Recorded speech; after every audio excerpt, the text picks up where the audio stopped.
नमो विष्णुपदाय कृष्णपृष्ठाय भूतले श्रीमते भक्तिवेदान्त स्वामी इति नामिने नमो विष्णुपदाय कृष्णपृष्ठाय भूतले श्रीमते भक्तिवेदान्त स्वामी इति नामिने नमस्ते सरस्वती देवे गौरवाणी प्रचारिणे निर्विशेषा शून्यवादी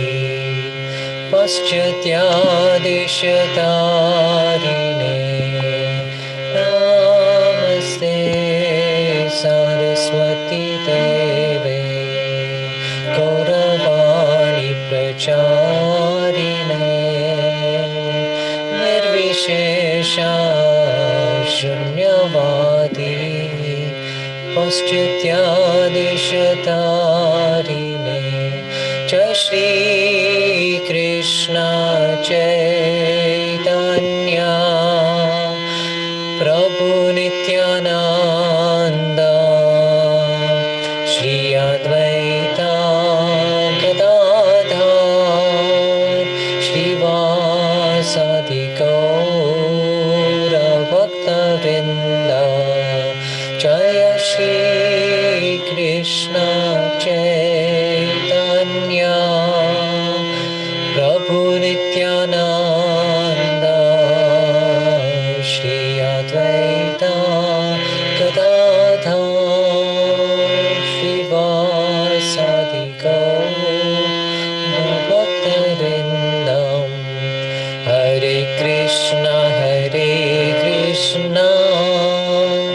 Krishna Krishna Hare Hare Hare Ram Ram Ram Hare Hare Hare Krishna Krishna Krishna Hare Hare Hare Ram Ram Hare Hare Hare Krishna Krishna Krishna Hare Hare Hare Ram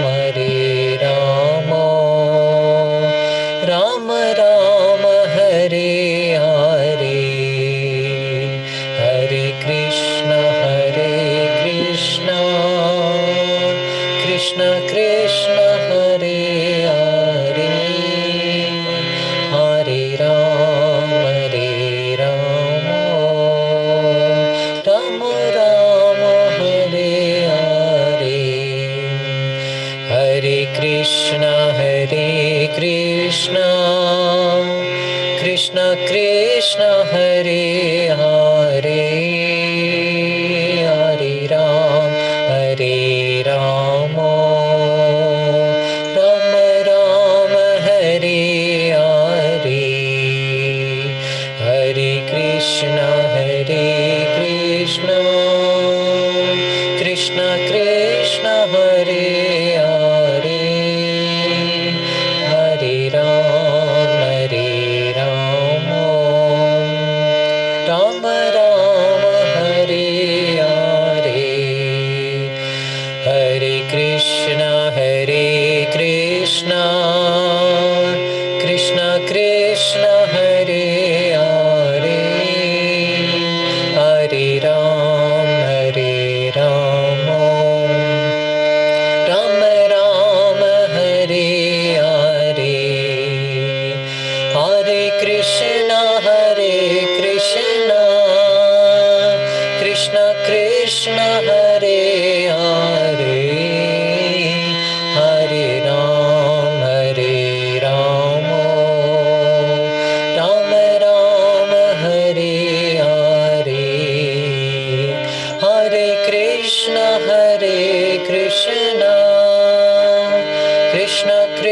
Krishna Hare Hare Hare Rama Rama Rama Hare Hare Hare Krishna Krishna Krishna Hare Hare Hare Rama Rama Hare Hare Hare Krishna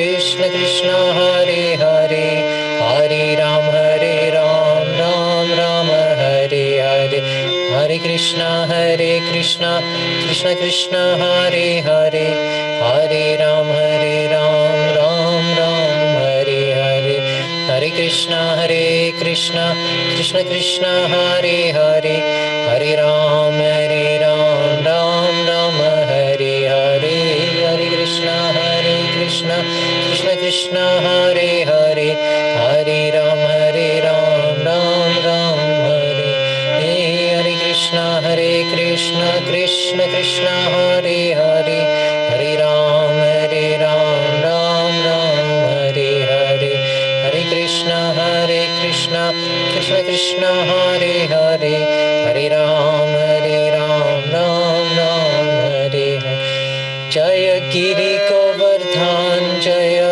Giri Govardhan Jaya Giri Govardhan Jaya Giri Govardhan Jaya Giri Govardhan Jaya Giri Govardhan Jaya Giri Govardhan Jaya Giri Govardhan Jaya Giri Govardhan Jaya Giri Govardhan Giri Govardhan Jaya Giri Govardhan Jaya Giri Govardhan Giri Govardhan Giri Govardhan Jaya Giri Govardhan Shri Giri Govardhan ki. So Jai, thank you very much, Navdeep Chandra Prabhu, that wonderful beginning. So Hare Krishna, dear devotees, thank you all for tuning in today to celebrate this most auspicious and a wonderful festival of Govardhan Puja. And we are blessed having our Navdeep Chandra Prabhu from Bhaktivedanta Manor. I'd like to give a very brief introduction. Navdeep Chandra Prabhu has been a monk for over 15 years. Correct me if I'm wrong in any way. I've just and I've not spoken to you on this. And also the most important thing was he graduated from Oxford. Am I correct, Navdeep Chandra Prabhu? Yes, you are correct. Yes. So, people are dying to go to Cambridge and Oxford, but here we are. So he did engineering, if I'm not wrong. Prabhuji did engineering from Oxford. To get into Oxford is not easy. I know my son is now studying A-levels. My son and their friends, they talk about, getting into this Oxbridge. Not easy at all, extremely difficult. So over 15 years he's been a monk. Prabhuji's main service was in manner, he was mainly focusing on live broadcasting for over 15 years. Am I right again? And then now yes. Prabhuji is focusing on studying and teaching scriptures.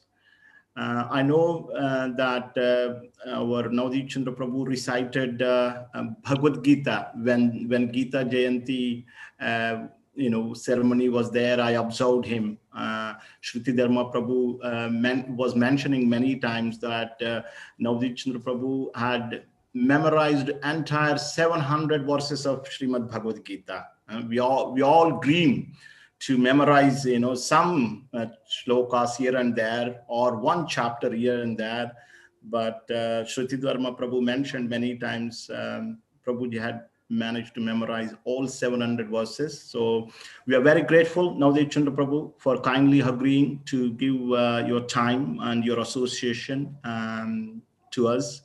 So over to you, and we would like to welcome. Let's welcome Navdeep Chandra Prabhu with 3 loud Hari Bols. Hari Bol, Hari Bol, Hari Bol.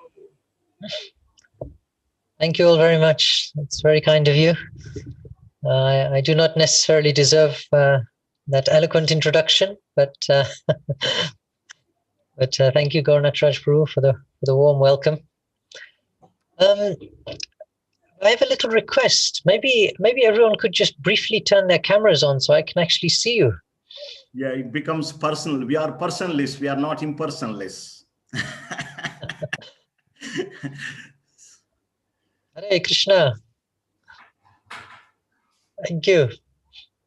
Radhamohan Prabhu, Hari Bol. It has been many years since I have had your darshan.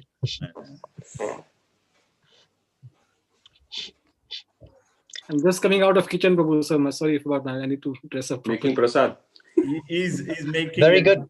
Today is the day for He's doing the Govardhan Hill.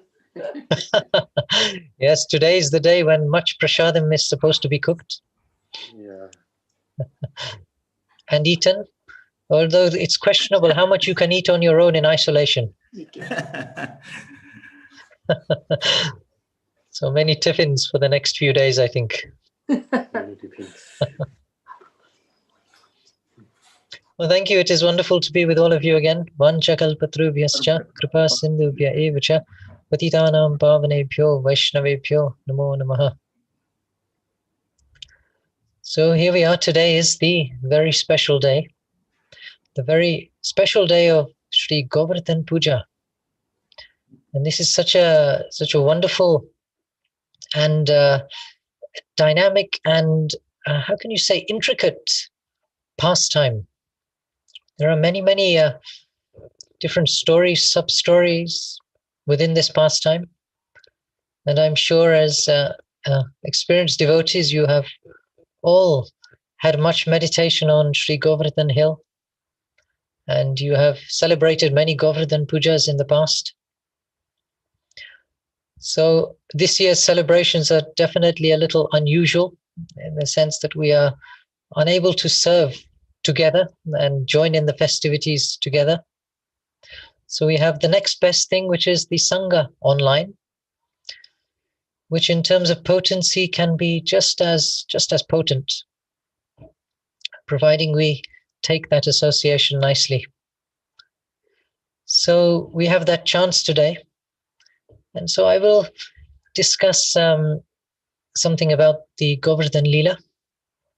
And hopefully we can enter into a little meditation on Shri Giri Govardhan, who is that most munificent personality, non-different to Krishna himself.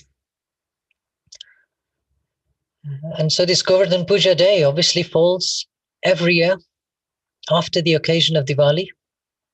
And it falls within the sort of 5-day period of Diwali.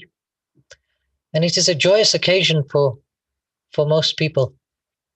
It is a great celebration, a great festivity. The Annakut festival normally happens in temples all around the world and in our homes as well. And definitely, if there is one day where we exemplify that Krishna consciousness is the kitchen religion, it is today. Because it is the one day when it is specifically recommended to offer ample and huge quantities of foodstuffs for the pleasure of Lord Shri Krishna. So the pastime is very special. And I'll start by giving a little background to Shri Govardhan Hill. Of course, Shri Govardhan Hill is located in the area of Vrindavan. How many of you have been to Govardhan Hill? Okay, 1, 2. Yes, we have been as well, Prabhuji. Okay. How many people have done a parikram of Govardhan Hill? Yeah, we've done the parikrama. Oh, good. Good. Did you enjoy it? Enjoyed it very much, Prabhuji. Want to go again? To do Yes, it. me too. Me too. Very special. I just feel as if I haven't seen everything and not really done everything, But if I go this again, I think it will be a different consciousness now than it was when went about 5 years ago. Yes, that is a nice point. That actually every time we re-experience any item of devotional service, we have a chance to approach it with a different consciousness, a better consciousness, a more elevated consciousness. Of course, in our day-to-day practice, we have been given, or you could say actually, as I like to put it, we have been awarded the chance to chant the holy name. It is actually a great privilege that we have been given in this lifetime the chance to chant the holy name. And we may think that we have chanted for so many years already, for so many days, weeks, months, years. And so today, tomorrow will be another day of chanting. But actually, if every day for us is a transformative day where we move forward in our consciousness, hopefully our level of advancement, and hopefully in our attraction to Shri Krishna, then tomorrow's chanting will not be the same as today's chanting. And the next time we go on Govardhan Parikram, it will also not be the same experience that we had before. This is why our practices and our activities are called ever fresh. Ever fresh because we have a chance to enter into them with a greater potency based upon greater understanding and appreciation of Krishna. So I have this joke, in Kali Yuga, we say things are ever fresh because in Kali Yuga, our memories are a little low. Manda sumanda matayo manda bhagya hi upadruta, as the Bhagavatam explains, that practically everything is diminished in Kali Yuga. Our lifespans are low, our intelligence is low, our memories are low. So it is not very difficult for things to be ever fresh, simply because we've forgotten about them. So we may have forgotten what we ate yesterday, and therefore today's meal will be ever fresh. But actually there is another meaning to ever fresh, which is the one we just mentioned earlier. That it is ever fresh because we are entering into potentially the same seeming activity with a much deeper, much better, much different mode of consciousness. And our Krishna conscious progress is all dependent on our consciousness. And this is why Prabhupada's genius is that he called this society the International Society for Krishna Consciousness. He could have called it so many things. He could have called it the International Society for Worshipping Krishna. He could have called it the International Society for Book Distribution. He could have called it the International Society for Vrindavan Consciousness. He could have called it the International Society for Propagating Mahaprabhu's Mission. But instead he chose the International Society for Krishna Consciousness. Because Krishna is the one definite, undisputable and unchanging constant within a world which is constantly changing. And ultimately, when we come right down to the basics, there is ourselves, there is Krishna, and there is our consciousness of Krishna. Those three things are permanent realities. Everything else may come and go. One year we may be able to visit holy places. One year we may be able to engage in extensive deity worship. One year we may do a very fired up marathon where we distribute many, many books to many, many people. We may have a preaching extravaganza one year.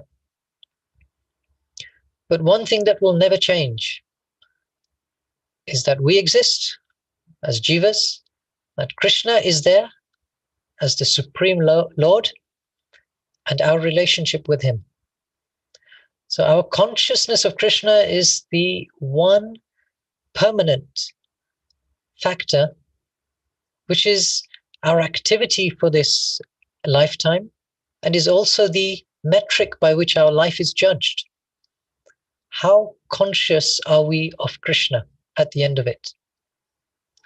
Even a moment of pure consciousness, as the Bhagavatam explains, is preferable to years and years of mediocre practice. A moment of pure consciousness.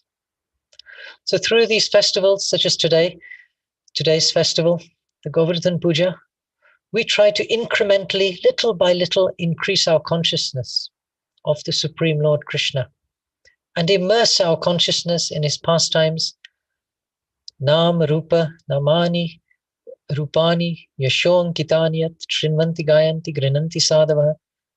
We meditate on his qualities, his name, fame, pastimes, activities, and we do that in the discussion of devotees. So today's meditation on Shri Govardhan Puja hopefully will elevate our consciousness a little more, and hopefully we will relish this pastime, even though we may have heard it many, many times so far. So let's begin.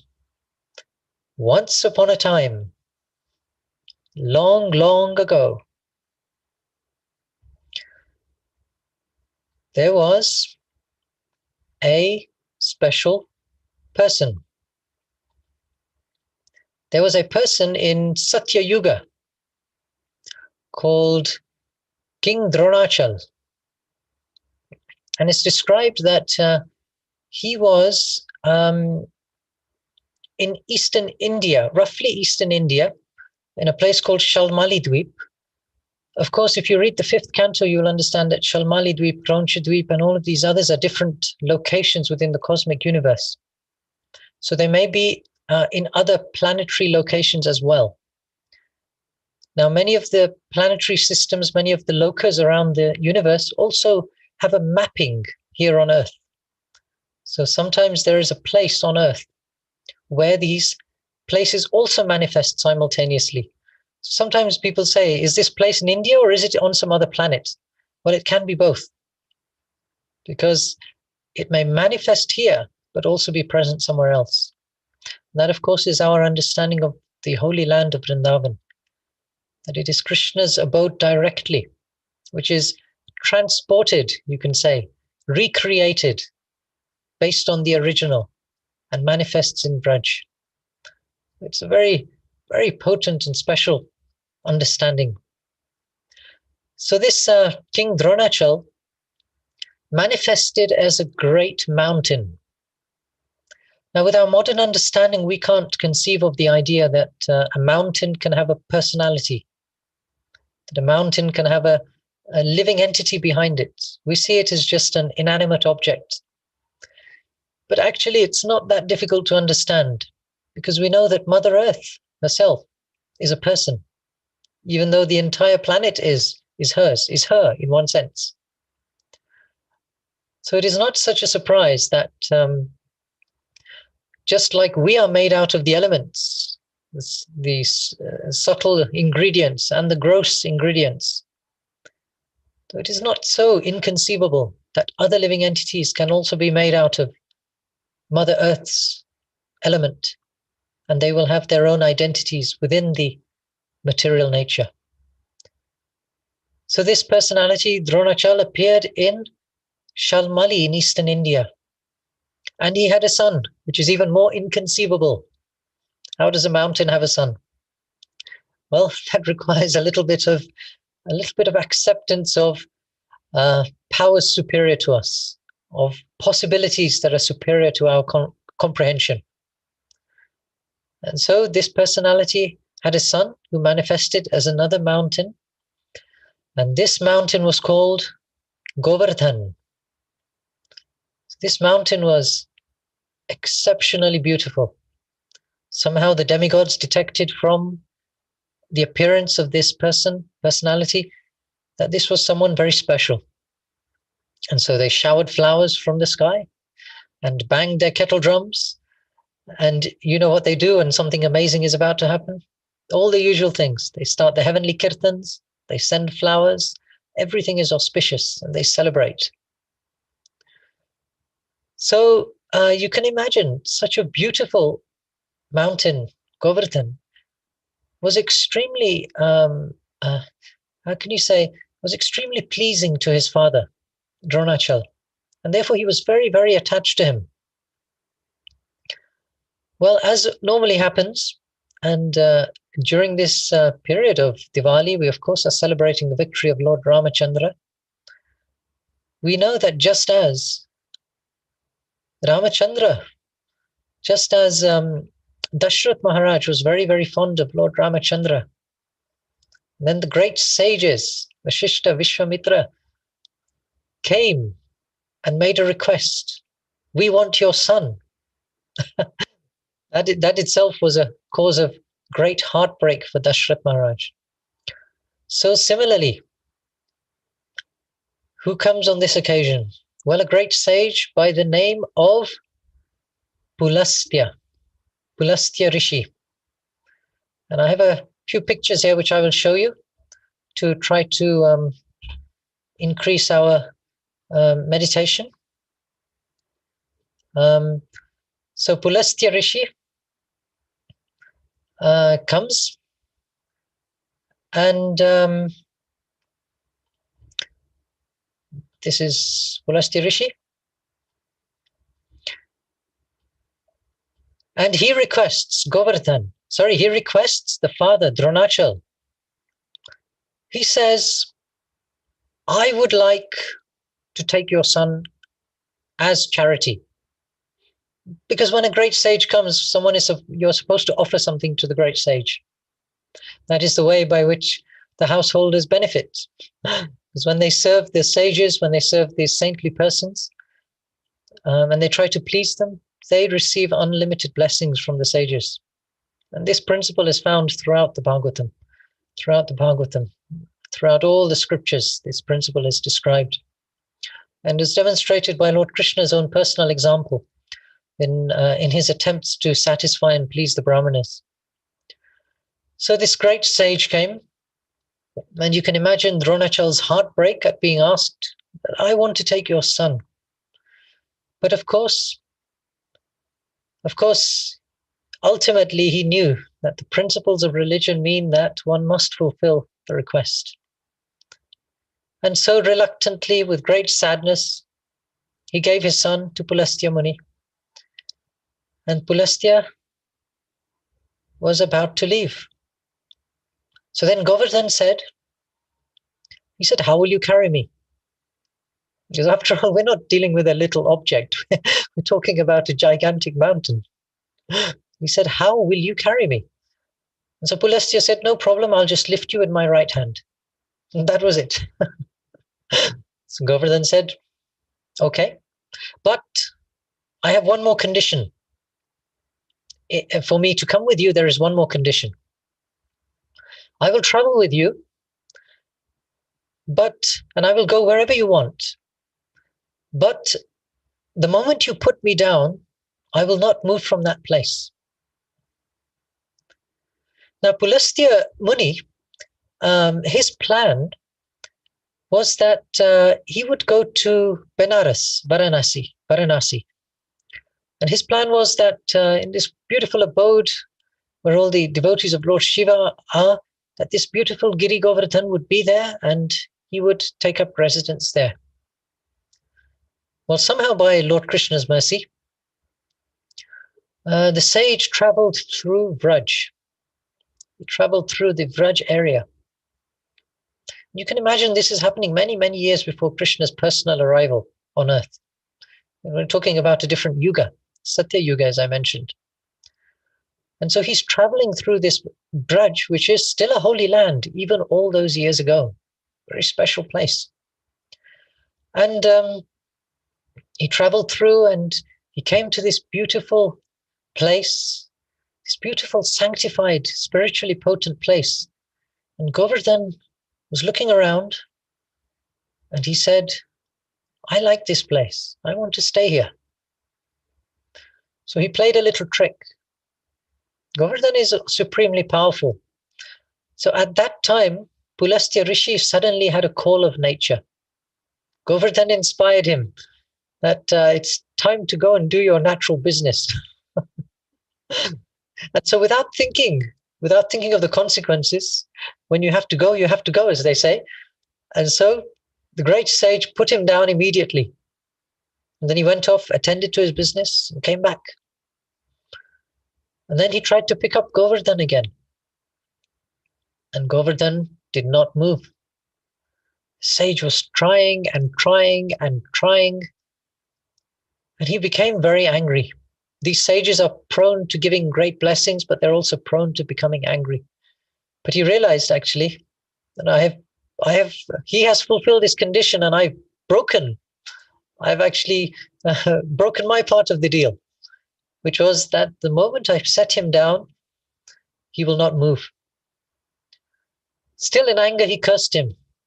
And he said, from today, every single day, your height will decrease by the height of one mustard seed.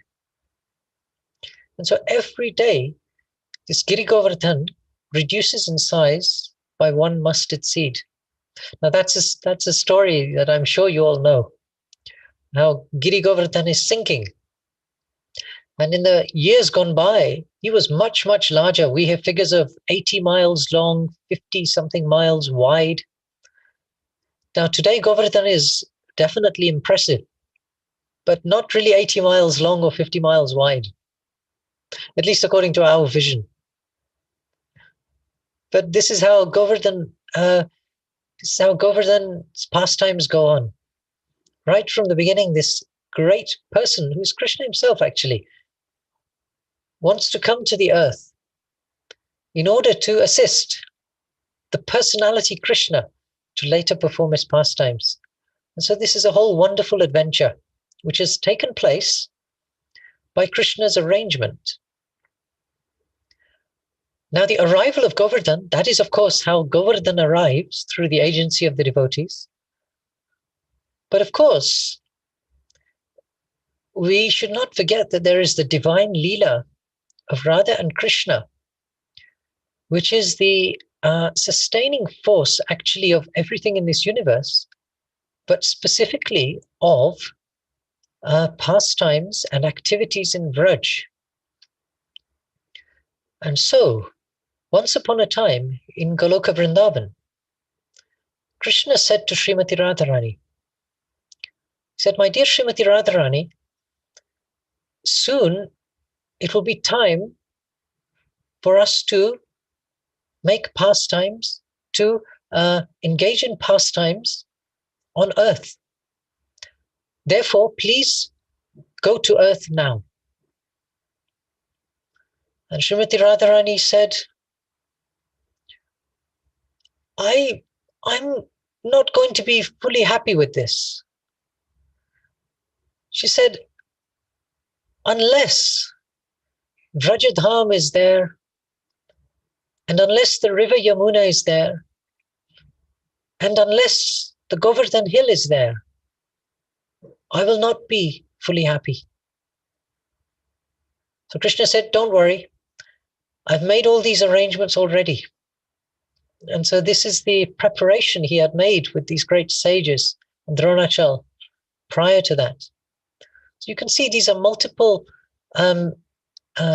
little movements coming together to culminate in the great drama that will be the pastimes of Vraj. There are many, many other elements to this drama, as you know. When Mother Earth, when Lord Brahma, Mother Earth, they approached Mahavishnu on the shores of the Milk Ocean and requested the Lord to descend and display his pastimes because the demons were becoming too powerful, too tyrannical Kamsa was getting out of hand. So they were requesting the Lord, please to descend. So the Lord made many arrangements. He instructed, he ordered all the demigods. He said, I will shortly be going to earth to enact my pastimes. Now, please, all of you, take your birth in different families, in different areas, and prepare for my arrival. So when the Lord comes, it is not a one-man show. He has a whole entourage. He has a whole preparation team. And the actual preparations for this festival start with many, many different departments and persons involved. So now we have Giri Govardhan, we have the Yamuna, we have Vrajdham, which has been manifested. We have the demigods taking birth. We have other associates of Krishna from the spiritual world who will shortly be taking birth as well. We will have the Pandavas. We will have all of these other great, eternally liberated personalities who serve Krishna continuously. And they will all take birth just prior to Krishna's arrival. So you see the stage is set and all the different elements that will make pastimes relishable and wonderful have all been put in place. So as we know, Krishna engages in many, many pastimes. He charms the hearts of all of those around him. Right from a young age, he charms everyone's hearts. He plays tricks while he's in the prison. He causes all the guards to fall asleep. He goes with Vasudeva across the river. The river parts to let him through. And he ends up with Nanda Maharaj. That itself is a wonderful pastime. Krishna's advent and appearance. Janma karma chame divyam evam yo veti tattvataha tyaktva deham punarjanma naiti mameti sarjuna. One who understands the transcendental nature of my appearance and activities does not take his birth again in this material world. This is why Krishna's appearance is so potent. This is also why those who do not understand Krishna's appearance, they also miss the greatest chance in their life for success. And so we're fortunate we've had this chance. So we have Krishna. He has gone to Gokul from Mathura. He's in that area, in the whole wider Vrindavan area. And then so many pastimes take place. As a very, very small boy, he exposes this Shakatasur, this cart demon. He's under a cart and it's a demon. But Krishna's little foot gives a little kick. And for this demon, this little kick is more painful than a massive blow from a great wrestler. It falls apart, completely collapses. And then, many, many pastimes take place. Krishna engages in so many enchanting leelas as he carries out his mission. So Krishna carries on, and all of the residents eventually at some point, after a whole meeting with Upananda, Nanda Maharaj and others, move to the Vrindavan area directly, very close to Govardhan Hill. And Govardhan becomes the pasturing ground for Krishna and his cows.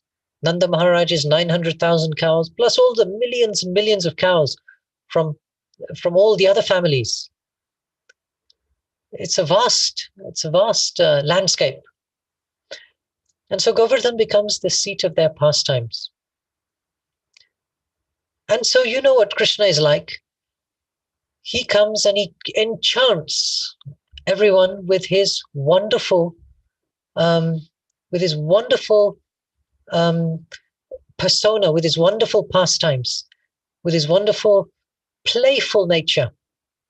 But he also comes to teach a lesson to people. So on one occasion, on one day,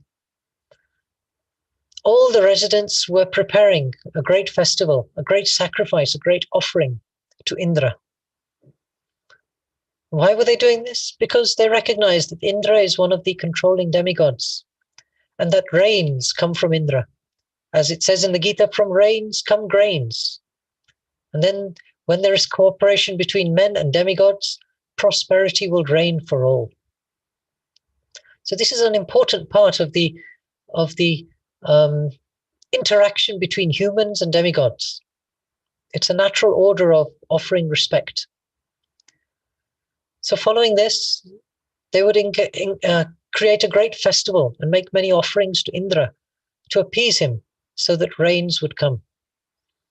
Now, I always found this interesting and somewhat amusing, because in this country we are constantly praying that the rain will stop because it rains so much that we often want the rain to stop and give us some sunshine.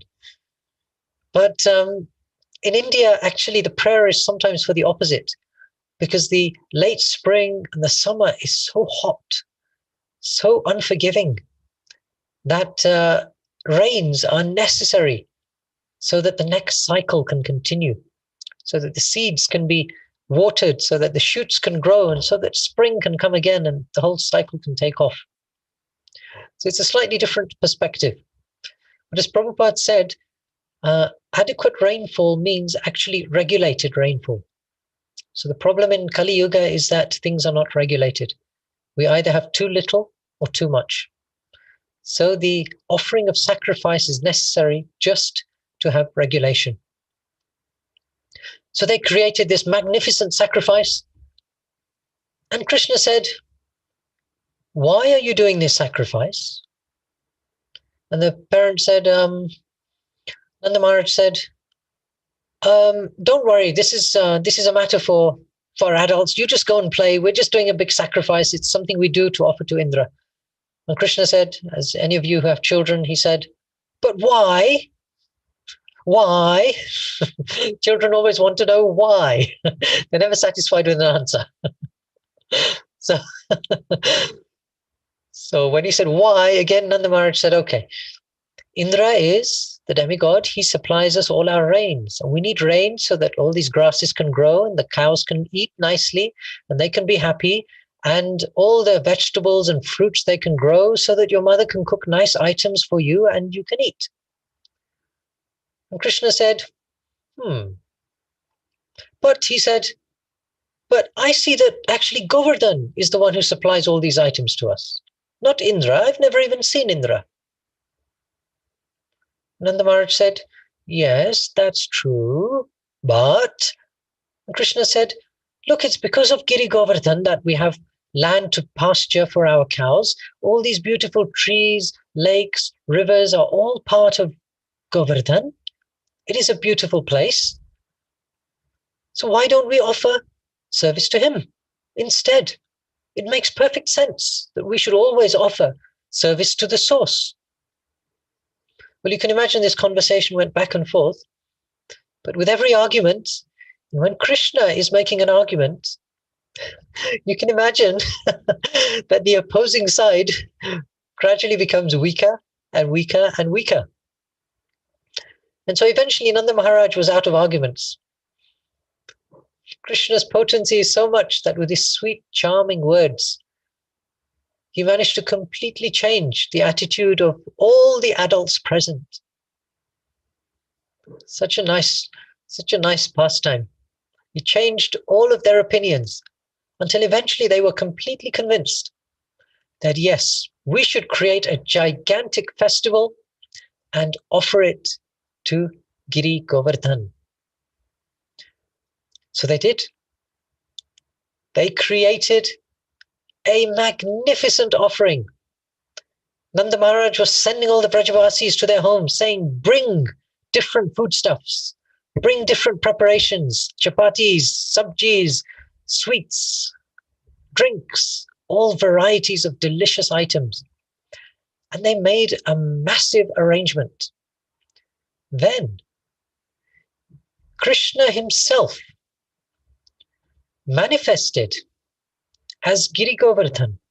He manifested on Giri Govardhan in a gigantic form, which Prabhupada says was separately situated. And he manifested in this form, and two massive arms came out of him. And with those two massive arms, he started eating all the preparations.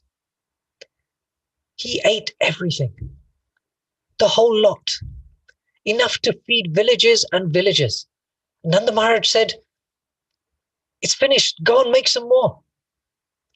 So they both went all the way back to their homes, cooked, brought whatever foodstuffs they had, brought everything, offered it, and again, Krishna ate the whole lot. And he said, "Aniyor, Aniyor, give me more, give me more." This pastime takes place in a place known as Aniyor. It is on the Govardhan Parikram. And he ate, and he ate, and he ate. And then Krishna said, "Look, all these years you've been offering to Indra, and so far we've seen Indra has never taken anything.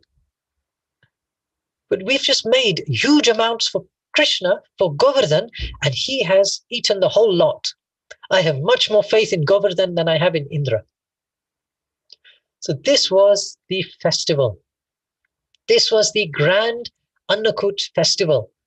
You can just imagine the massive quantities produced by the wonderful residents of Vrindavan and the surrounding villages, all offered for Krishna's pleasure, for the pleasure of Govardhan, at the request of Krishna. And Krishna was very, very satisfied. Everyone else was very, very satisfied. All the Brajavasis were in ecstasy. This was an unprecedented occasion. And Krishna has just accepted beautifully all of their offerings. But there is one person who was a little concerned, because Indradev was hungry. Indradev was hungry because he had not received his share of the sacrifice.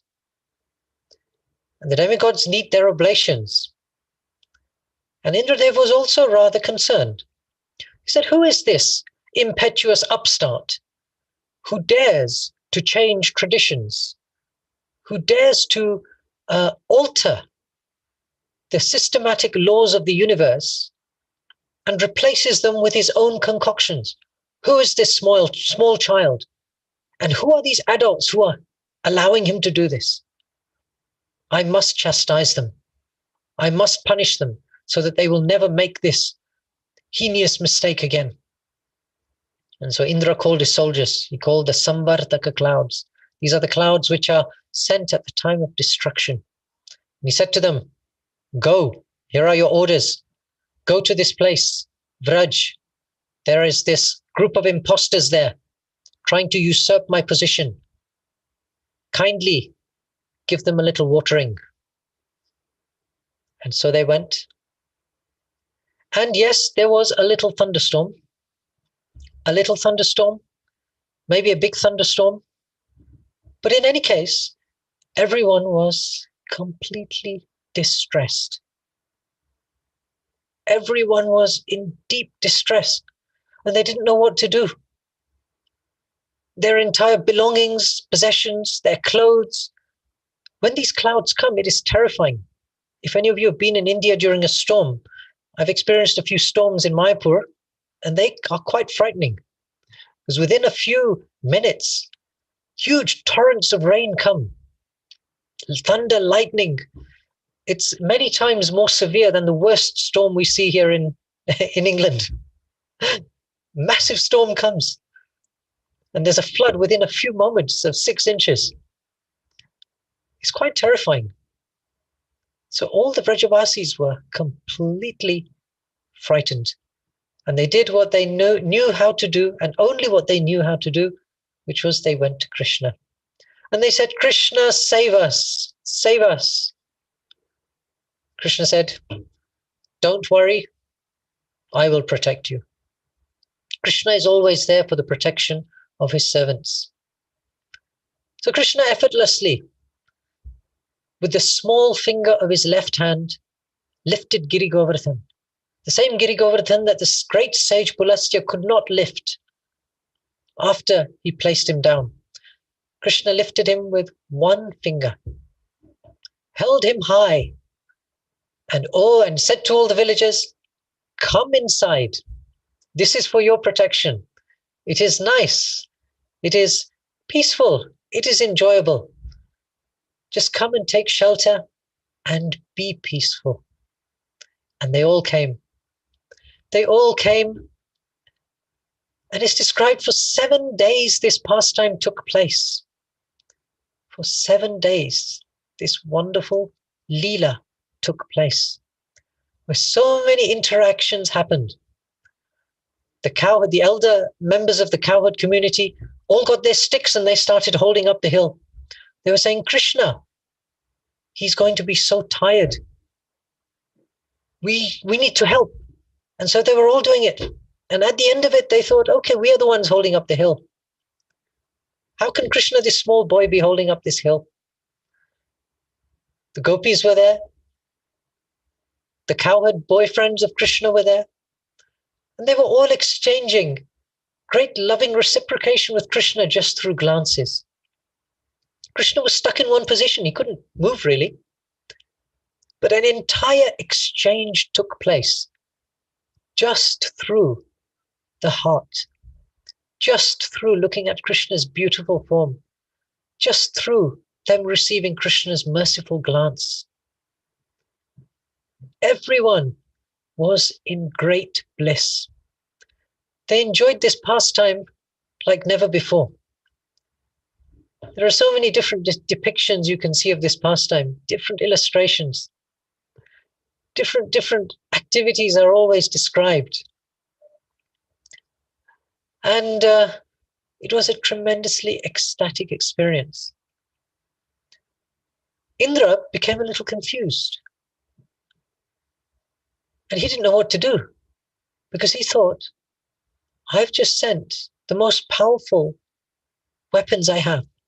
These Samvartaka clouds, even the planet Earth cannot withstand them. The entire manifestation suffers when I send these clouds. And something amazing has just happened.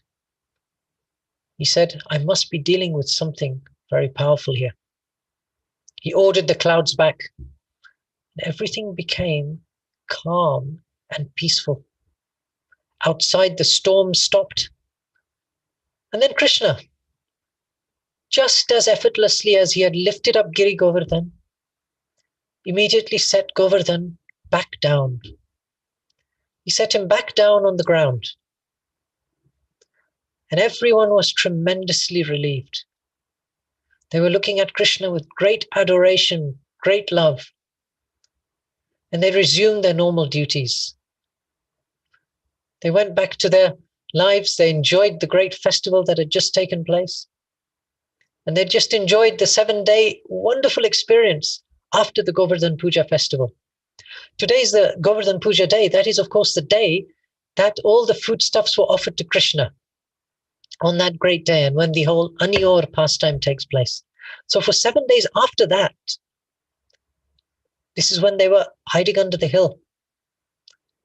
And then Indra realized that I have made a big mistake. And it is not often that Indra is humbled. There are very, very few persons that can actually humble Indra. But on this occasion, he was definitely put down a notch or two. Ultimately, Indra knows that he is working under the jurisdiction of the Supreme Lord Shri Krishna. He knows this very well.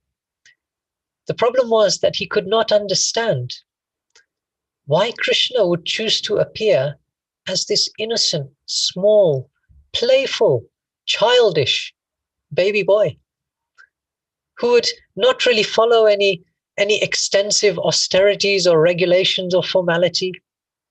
Indra is used to seeing Krishna as Lord Ramachandra, as a great sage, as great Prithu Maharaj, as so many other great, elegant, strong personalities. But here is Krishna just playing like a small boy, and a rather naughty boy at that. And he's taking orders from Mother Yashoda and Nanda Maharaj. And he simply could not understand this. But Indra realized, okay, I think I'm beginning to understand. And so another beautiful pastime takes place. Indra comes to earth. Indra approaches Krishna. He brings a Surabi cow with him. And in this place called Indrakund, which you can also visit if you do a Govardhan parikram, they come. Lord Indra, with his elegant helmet, crown, bows down before Lord Shri Krishna. He offers him prayers. He offers him extensive prayers, glorifies his position, offers him his apologies. And then, with milk from Surabi and others, he bathes Krishna with milk, with yogurt, with all these wonderful items. He performs an Abhishek ceremony of Krishna. Indra has an elephant, Airavata. And with his great trunk, this celestial elephant sucks up water from the Yamuna and sprays it all over Krishna. That is the beautiful shower, the beautiful Abhishek that Krishna receives. At the end of it, Krishna is pleased with Indra. He explains to him that my mission in this world is to establish real dharma. I come here to take people away from pretend religion, and I come to explain the superiority of direct service to me. We know from the Gita that demigod worship is recommended and is also not recommended. It is recommended for those who have no understanding of a higher superior truth. But it is very much not recommended for those who do have the chance to render direct service to the Supreme Lord Shri Krishna and his devotees. So therefore Krishna said to Indra that you are all my dear servants, but pride is a very dangerous thing. And therefore just to humble you, I have performed this pastime. And so Indra accepted that, he accepted the punishment, and he left happy. And that is the end of Indra's involvement in this particular leela.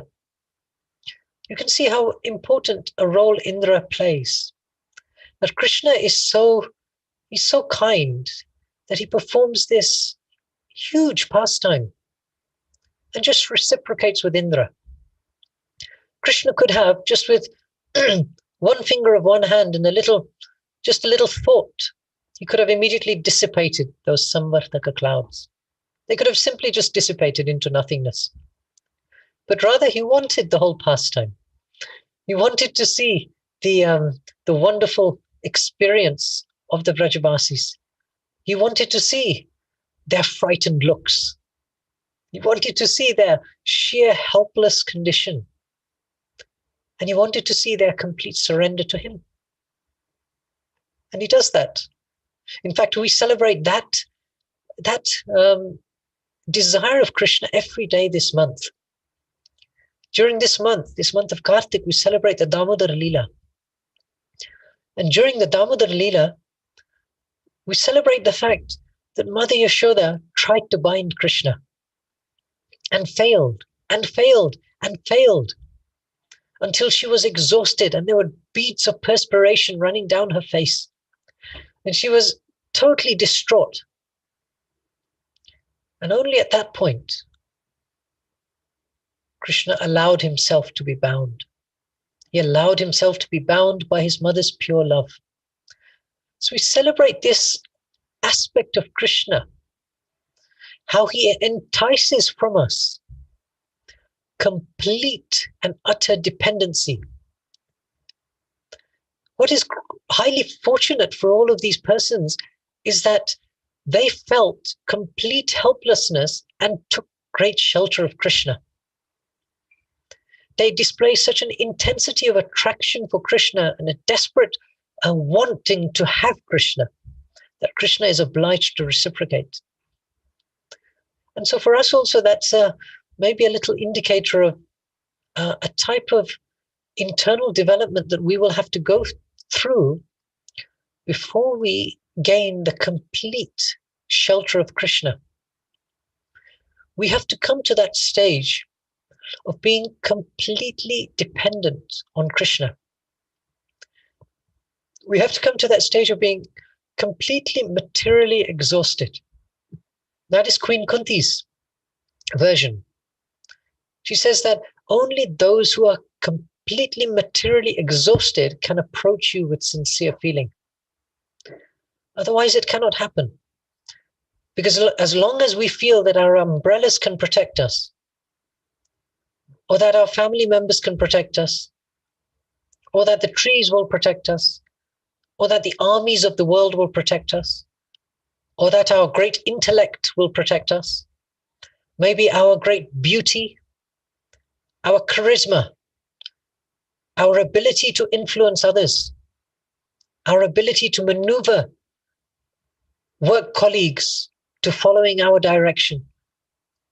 As long as we feel that any of those things are suitable for us to take shelter of, we cannot be, in the true sense, materially exhausted. We have to come to that stage where we understand that there is nothing and no one else in this entire world other than Krishna. And it can happen in a moment. It can happen right now. It does not have to happen when everything is forcibly taken away from us. It does not have to happen like that. It can happen right now. Within a moment, we can declare our surrender to Krishna.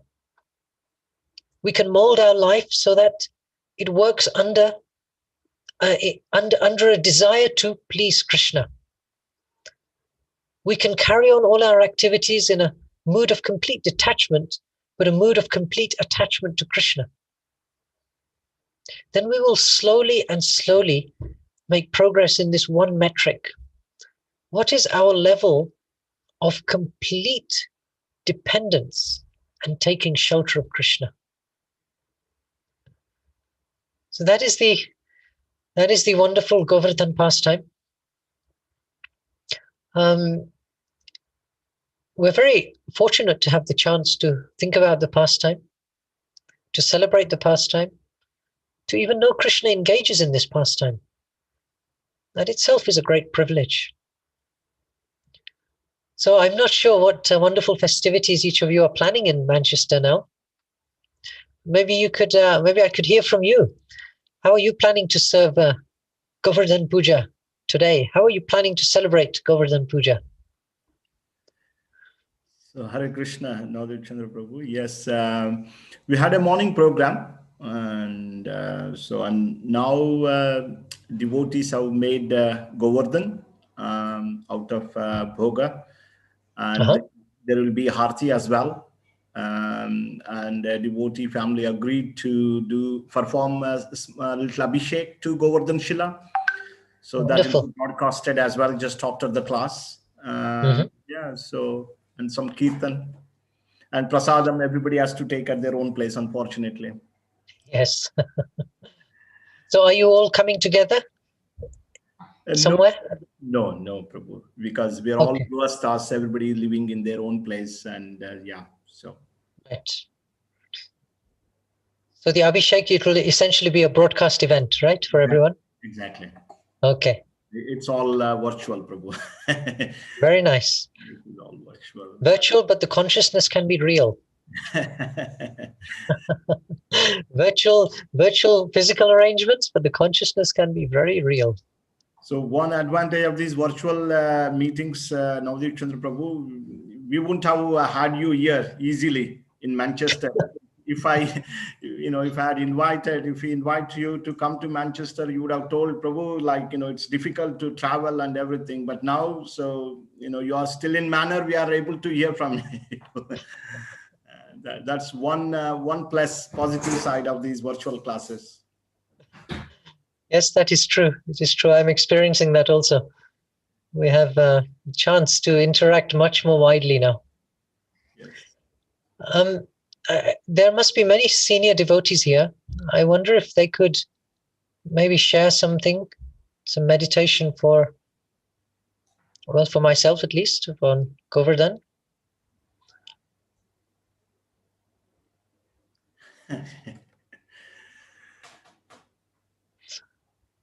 Anybody wants to share, Prabhu? Like you gave a wonderful class, and now you're asking someone to share.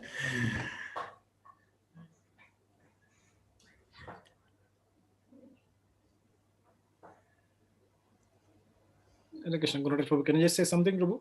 Sure, Yes. sure. Yeah. So, Navdeep Chandra Prabhu, thank you so much for a wonderful class. Actually, I always look forward to your class, even on Mayapur TV, whenever you give class in the morning in manner. And you present Krishna consciousness in such a easy way to understand. And when you speak, Krishna consciousness seems so easy to follow. So we are very grateful that today you gave, I think for the first time, you gave your time to us, and we're very grateful to your time. And you please pray for us that we also can follow Krishna consciousness as easily as you are following. I know you from many years. I think Tulsi Prabhu, we met in Bristol somewhere, many years back. And you were Yes, still before I joined the manor, actually. Yes. I've known you. Yeah, so I've seen you, for many years, so, and the way you are, conducting, your brahmachari life, and you're preaching, and, you're helping so many devotees all over the world. So very grateful to you, Prabhu. And very wonderful class, Prabhu. The whole, the pastime of Indra, and how much we can learn from Indra. So thank you so much, Prabhu. And very grateful to you for giving the example of very easy Krishna consciousness. This is very much required, especially in this lockdown time. Thank you so much, Prabhu. Very grateful to you. Thank you. Do you have any little realization for us how to make the most of this day? I think the realization for me is that all the years, whenever the Govardhan Puja comes, it's a day of lots and lots of activity. And when that activity is taken away, that service is taken away, at that time, we realize, that how much we miss the Govardhan Puja. Even the Govardhan Puja, when Krishna, at the time of Krishna, so, when first Govardhan Puja was done, it's so full of activity, lots of cooking and, traveling and, so many things to do. So today morning only, we were, just contemplating that at this time, would have been in temple and, cooking so many things, and by evening, we'd have been some hall and so many devotees would be coming. We'll have a, big parikrama around Govardhan. So my relation is that when we have everything available so easily, we don't value that much. It's just that, when it is taken away from us, or, or it is temporarily taken away from us, then we actually realize the value of these festivities. So this is my relation for today. Thank you, Prabhu. Hare Krishna. Thank you, Prabhuji. So Hare Krishna. So thank you very much, Navdeep Chandra Prabhu. There were so many wonderful comments from number of devotees, how much they've enjoyed it. I'm very grateful for you. You kindly agreed to give this class within a short notice. I remember we had that chat in manner sitting together, and then I mentioned that we would like to bring you to Manchester one day. Well, I never thought it is going to happen this way. we thought we would see, we would have personal physical association, but Krishna had a different plan. We have our plan, Krishna has his plan.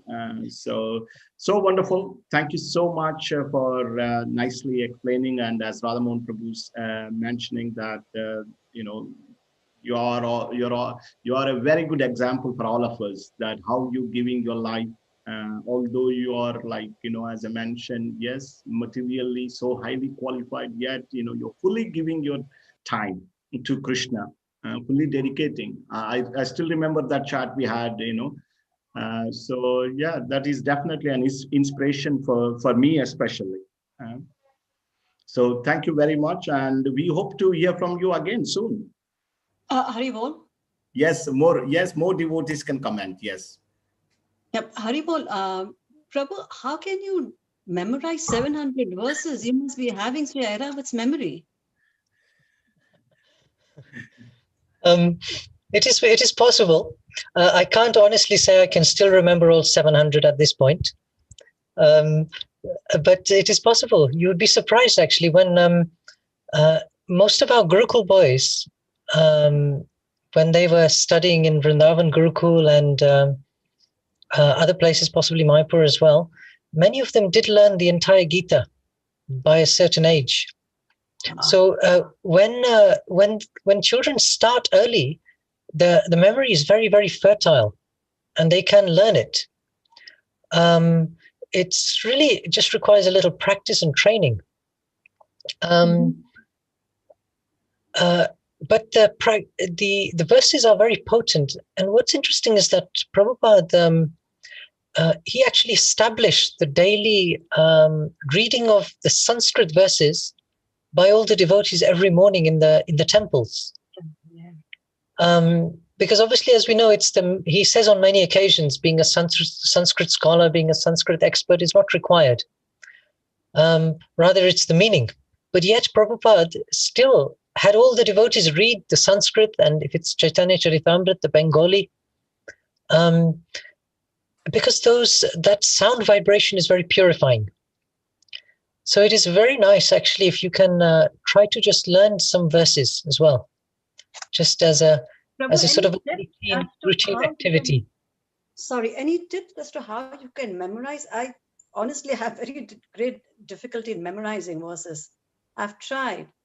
Well, what to do? What I suggest is you find a verse which is very attractive.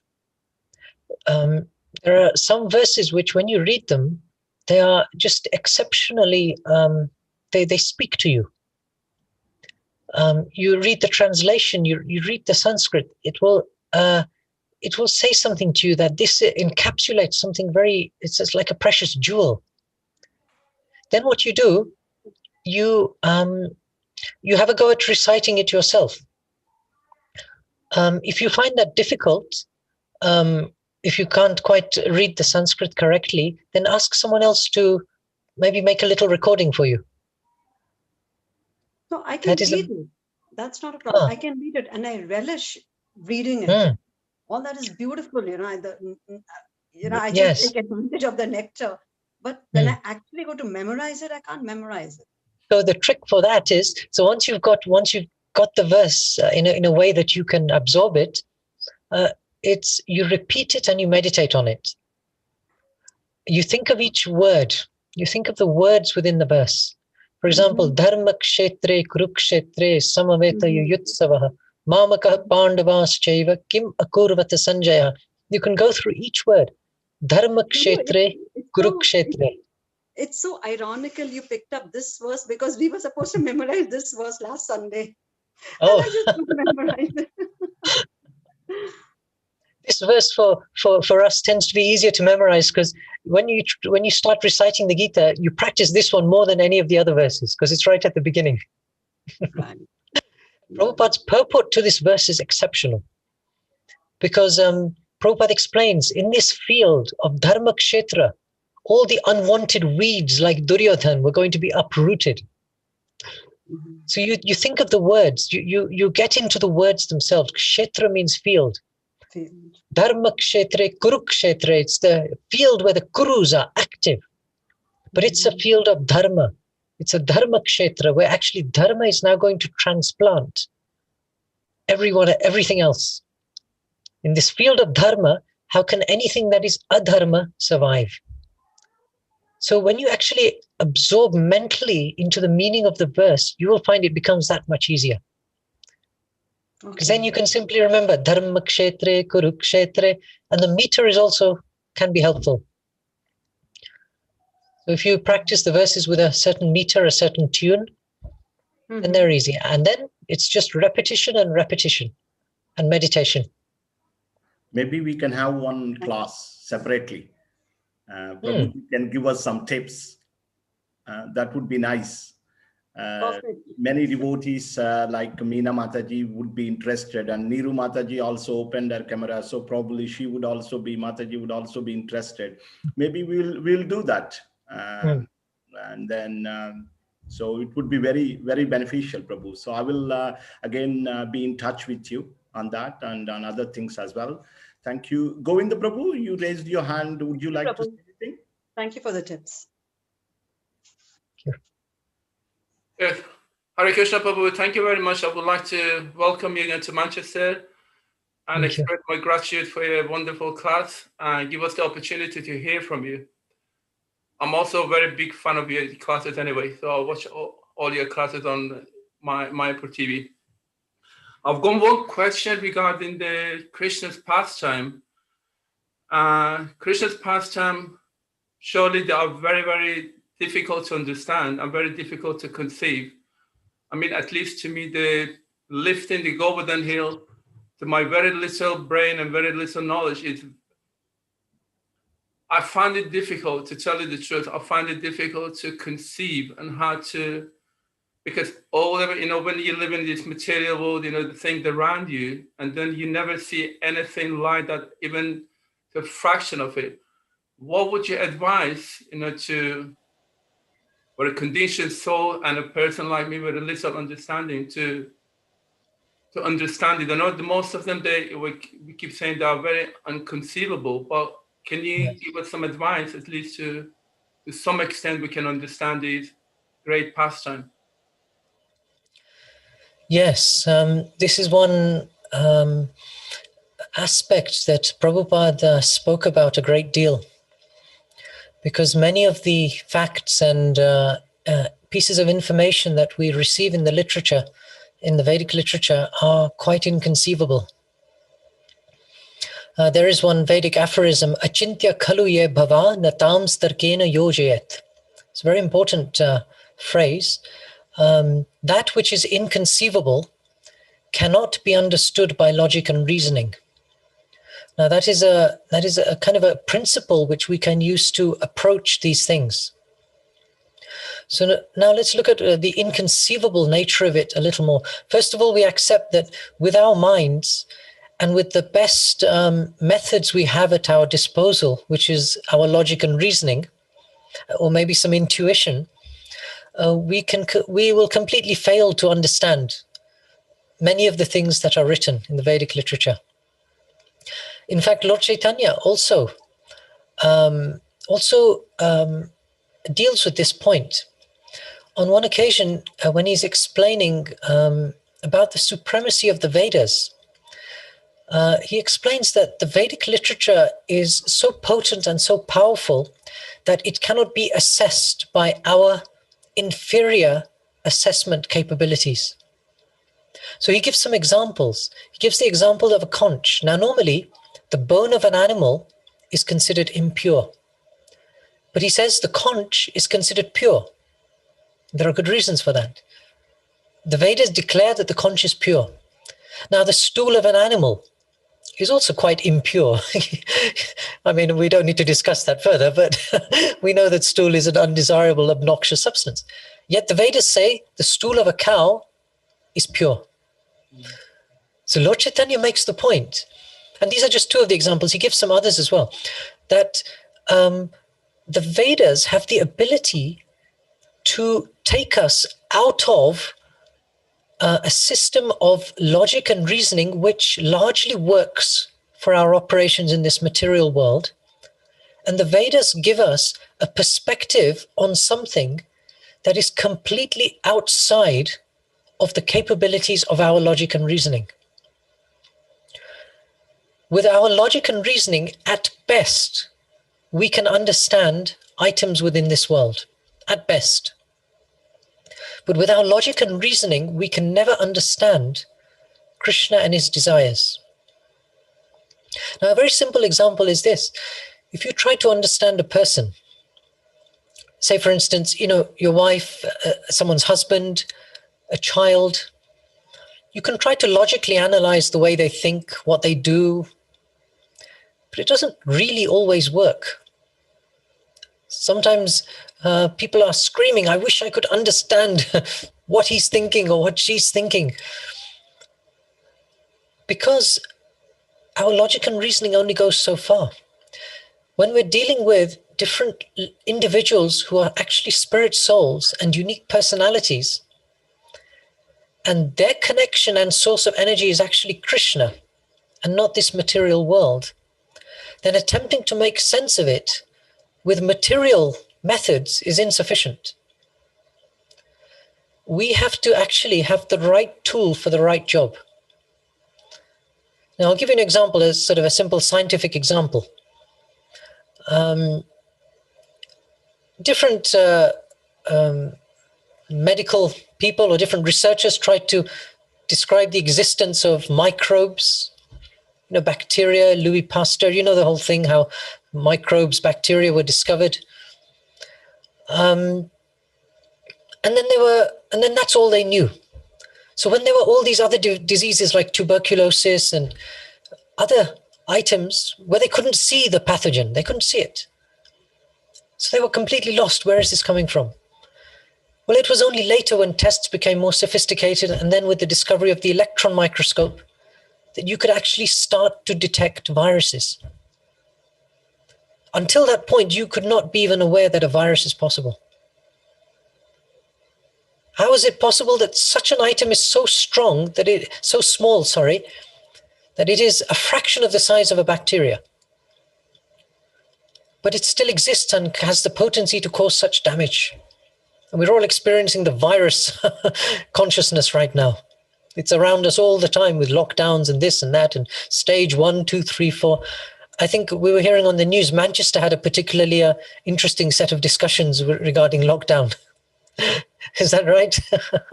Lots of arguments going forth between the local authorities and the government and this and that, all because of this tiny little virus whose effects could not be understood, whose potency could not be understood, who can even barely be detected properly at this point. That part still hasn't been done. So there are, just within the material realm, there are so many things that are completely unknown to us and undetectable by us without having the appropriate equipment and tools. This is just materially speaking. We cannot possibly see beyond the stars, this galaxy, without the use of a telescope. It's just impossible. Now, when you look with higher powered telescopes, and then you have telescopes which are actually situated in space, so they're outside of the Earth, you can see things which you cannot possibly even see here. And that raises even more questions, because then there's so much more that you cannot see. So just materially for me, there is so much that is inconceivable. And some of the material reality we have started to understand and have started to perceive a little more with the right tools. With the right tools and maybe some mathematics, we now have an understanding and an ability to manipulate certain things.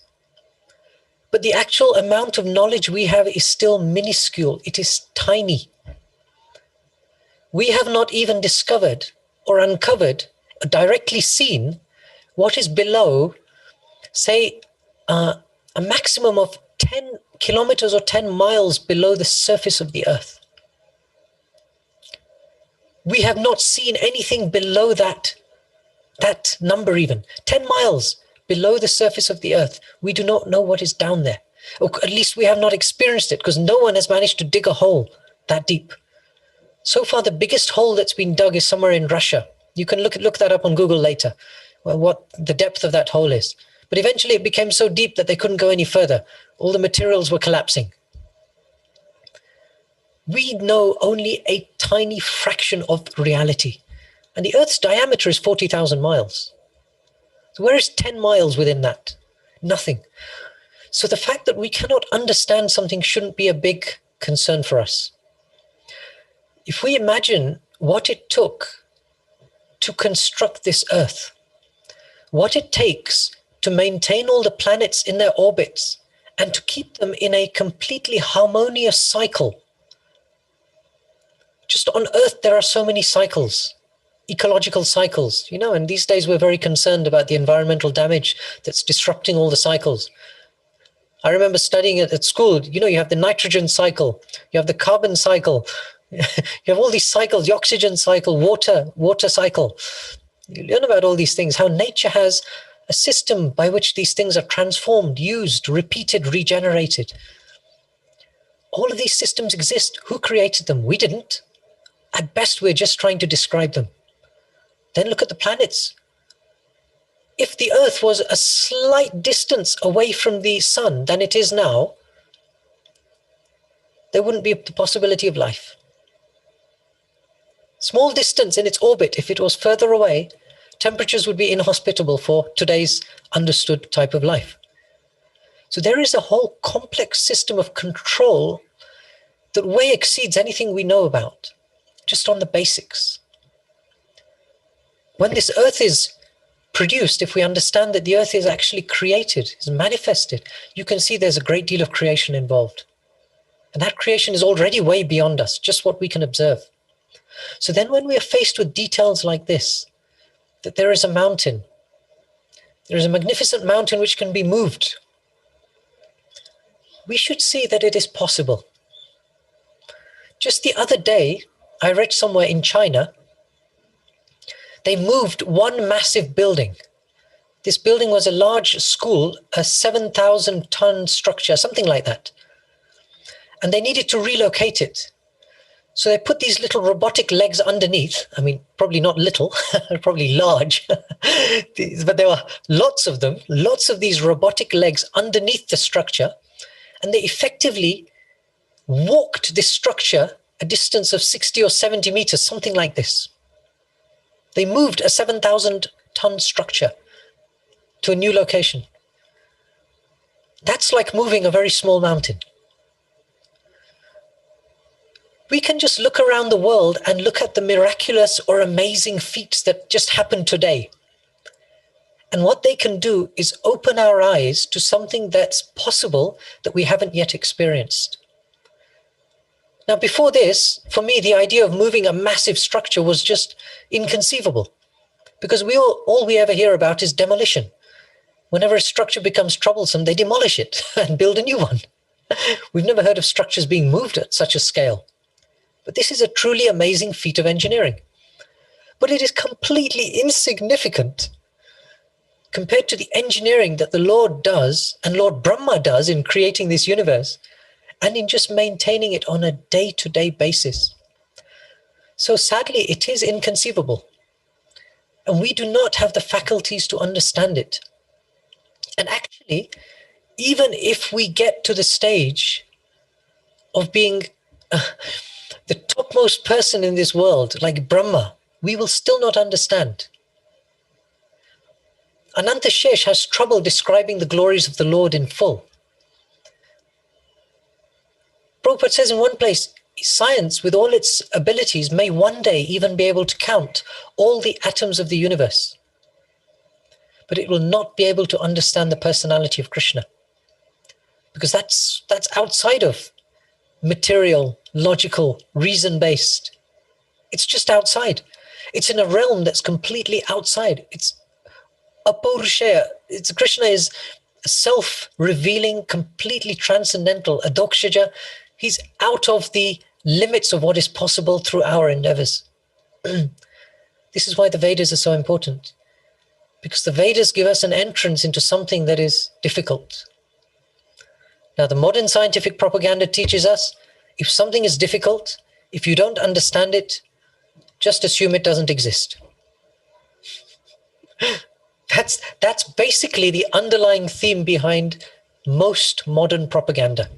If you can't see it, if you can't measure it, if you can't reproduce it, it doesn't exist. Except a few years later down the line when they discover something. The conclusions change constantly. And so for me, it is an example of exceptional arrogance that scientists, based upon what they currently know, make these absolute statements about the totality of reality. 40 years ago, they were saying, there is no water on the moon. It is a completely barren place. You might remember that. 40 years ago, that was what they were saying. Now they're discovering water on the moon with their instruments. If you accepted their bold declarations 40 years ago, you were wrong.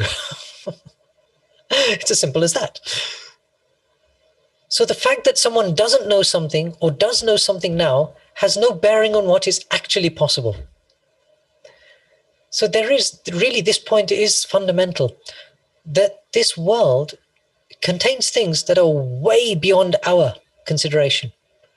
But if we just look within the world, we will find miraculous examples like some of the ones I've mentioned. Very powerful examples, very potent examples, which help us increase our faith in the idea that more inconceivable things exist which are beyond our present understanding. So the solution for that is Shabda Praman. With looking at the world, we can get a better sense that this is possible. And then with Shabda Praman, we can actually understand the reality of it. So Prabhupada does deal with this point. And this is largely how he tackles the subject. That something that is inconceivable cannot be understood with logic and reasoning. It has to be revealed in the heart through Krishna and his agents. So I don't know if that answers really. It hopefully explores the topic a little. Thank you very much. Thank you for your explanation. Appreciate that. Thank you.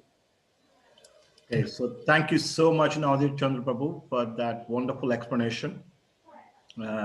Again, as I mentioned, I would like to thank once again on behalf of our ISKCON Manchester congregation. We are very grateful for kindly giving your association. And again, we look forward to hearing from you in a short while. I'll be in touch with you. Thank you so much. And His Grace Navdeep Chandra Prabhu ki jai. Srila Prabhupada ki jai. Bolo Shri Giriraj Maharaj ki jai. Ki jai. ISKCON Manchester Yatra ki jai. So now we'll move on to the next part of our program. Sudeshna Priya Mataji, if you are there, would you like to kindly give darshan of your Govardhan and perform little Abhishek? Are you still there? Yes. Okay, just 1 second. Okay, so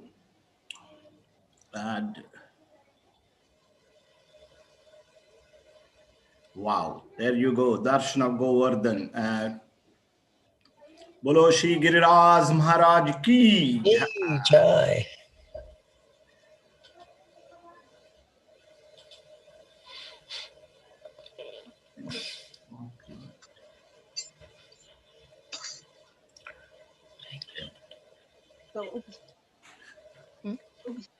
So we're going to do a quick Abhishek.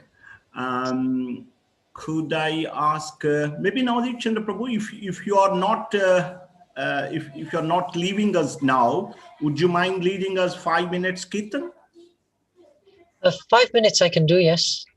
Yeah, if that is okay. Yeah, I can do a little 5-minute Kirtan. Thank you. Okay. Shall I sing Jai Radha Madhava? Because that includes Giri. Yeah, that would be nice. It is very relevant. That includes the Yamuna. It includes all of these important things. Okay. Shall I do now, Abhishek? Yeah, Mataji.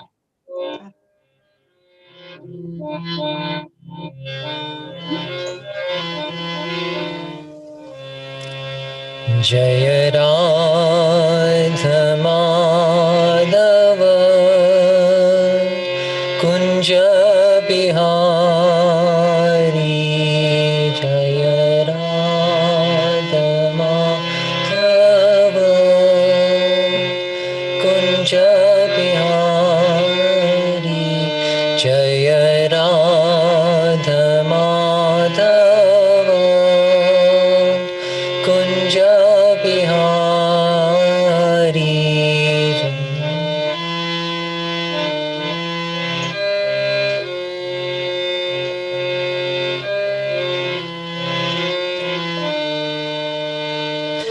Gopijana Vallabha Girivaradhari Jaya Gopi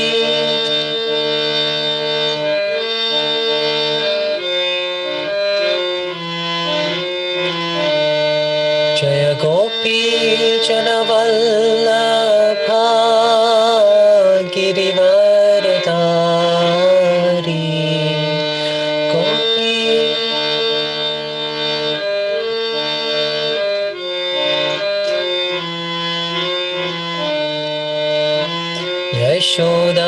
Yashodanandana Braja Janaranjana Yashodanandana Braja Janaranjana Yashodanandana Braja Janaranjana Yashodanandana Yamuna Tira Vanachari Yamuna Tira Vanachari Yamuna Tira Vanachari Yamuna Tira Vanachari Jaya Radha Madhava Kunja Bihari Jaya Radha Madhava Kunja Bihari Jaya Radha Madhava Kunja Bihari Jaya Radha Madhava Kunja Bihari Gopi Jana Vallabha Girivaradhari Jai Gopi Jana Vallabha Girivaradhari Jai Gopi Jana Vallabha Girivaradhari Jaya Gopi Jana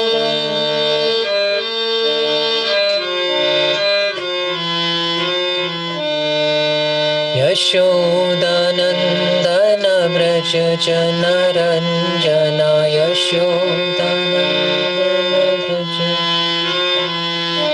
Yashodanandana Braja Janaranjana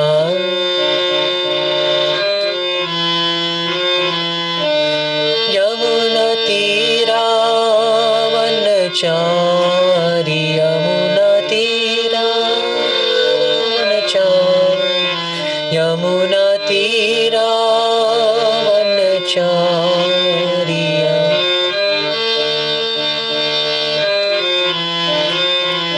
Jaya Radha Madhava Kunja Bihari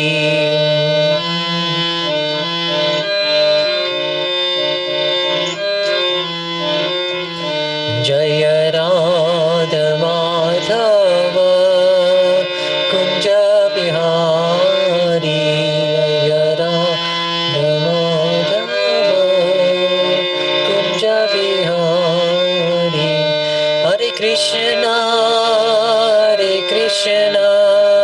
Krishna Krishna Hare Hare Hare Rama Rama Rama Hare Hare Hare Krishna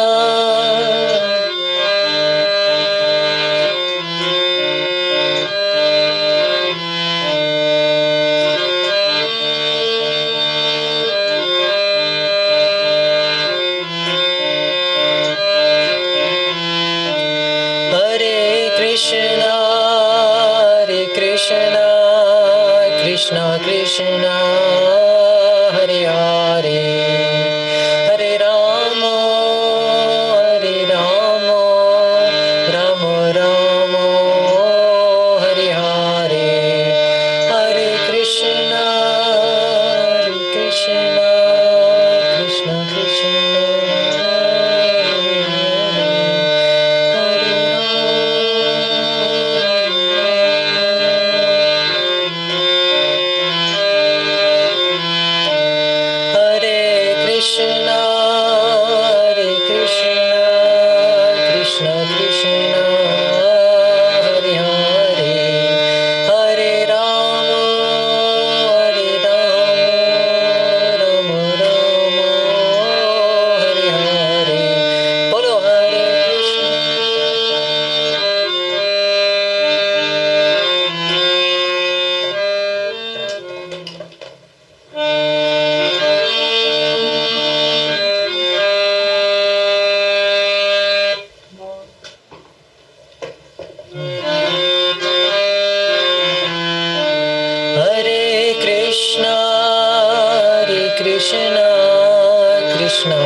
Krishna, Krishna Krishna, Hare Hare, Hare Ram, Ram Ram, Hare Hare, Hare Krishna, Krishna Krishna, Hare Hare, Hare Ram, Ram Ram, Hare Hare, Hare Krishna, Krishna Krishna, Hare Hare, Hare Ram, Ram Ram, Hare Hare, Hare Krishna, Krishna Krishna, Hare Hare, Hare Ram, Ram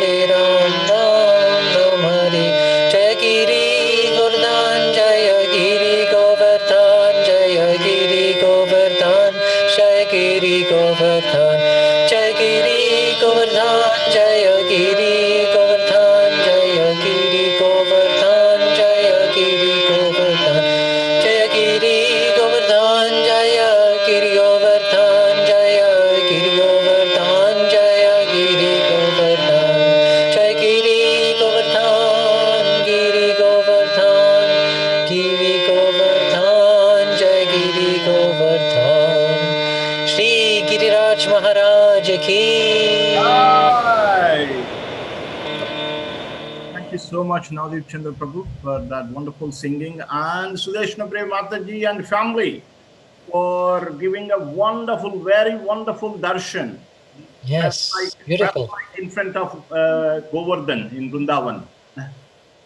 So thank you, Sudeshna Prem Mataji and family. Now we move on to the next part of the program. Our dear Radhamohan Prabhu and Priyarani Mataji, they made Govardhan hell out of prasadam.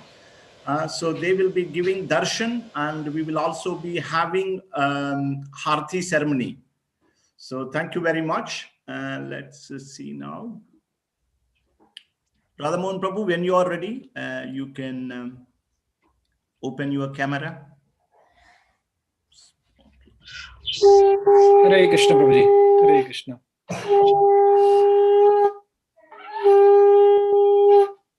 So Prabhuji, can make the Shri Giriraj the main spotlight window for the. Okay. Sudeshna Priya Mataji's one. No, Shri Giriraj. There's a name called Shri Giriraj. Oh yeah, sure. I will do that. Okay. Okay. Right. Okay. So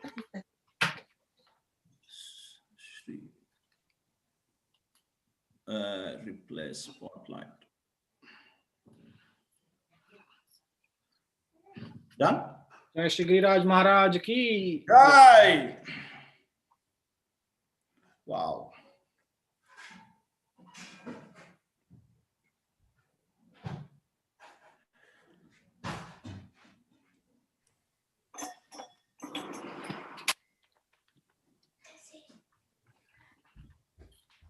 That's absolutely beautiful, Radhamohan Prabhu. Hare Krishna, Prabhuji. Hare Hare. Thank you very much, Priyarani Mataji, as well. Beautiful. Yes, so we shall begin the Aarti now. So now, where the Aarti is going on, we'll do the Kirtan. Sure, please. Namo Vishnu Padaya Krishna Pristhaya Bhutale Shrimate Bhakti Vedanta Swami Niti Namine Namah Vishnu Padaya Krishna Pristhaya Bhutale Srimate Bhakti Vedanta Swami Niti Namaste Saraswati Devi Gauravani Pracharine Nirvishesha Shunyavadi Paschata Deshatarine Namaste Saraswati Devi Gauravani Pracharine Nirvishesha Shunyavadi Paschata Deshatarine Jaya Shri Krishna Chaitanya Prabhu Nityananda, Shri Advaita Gadadhara Shivasadi, Gaur Bhakta Vrinda,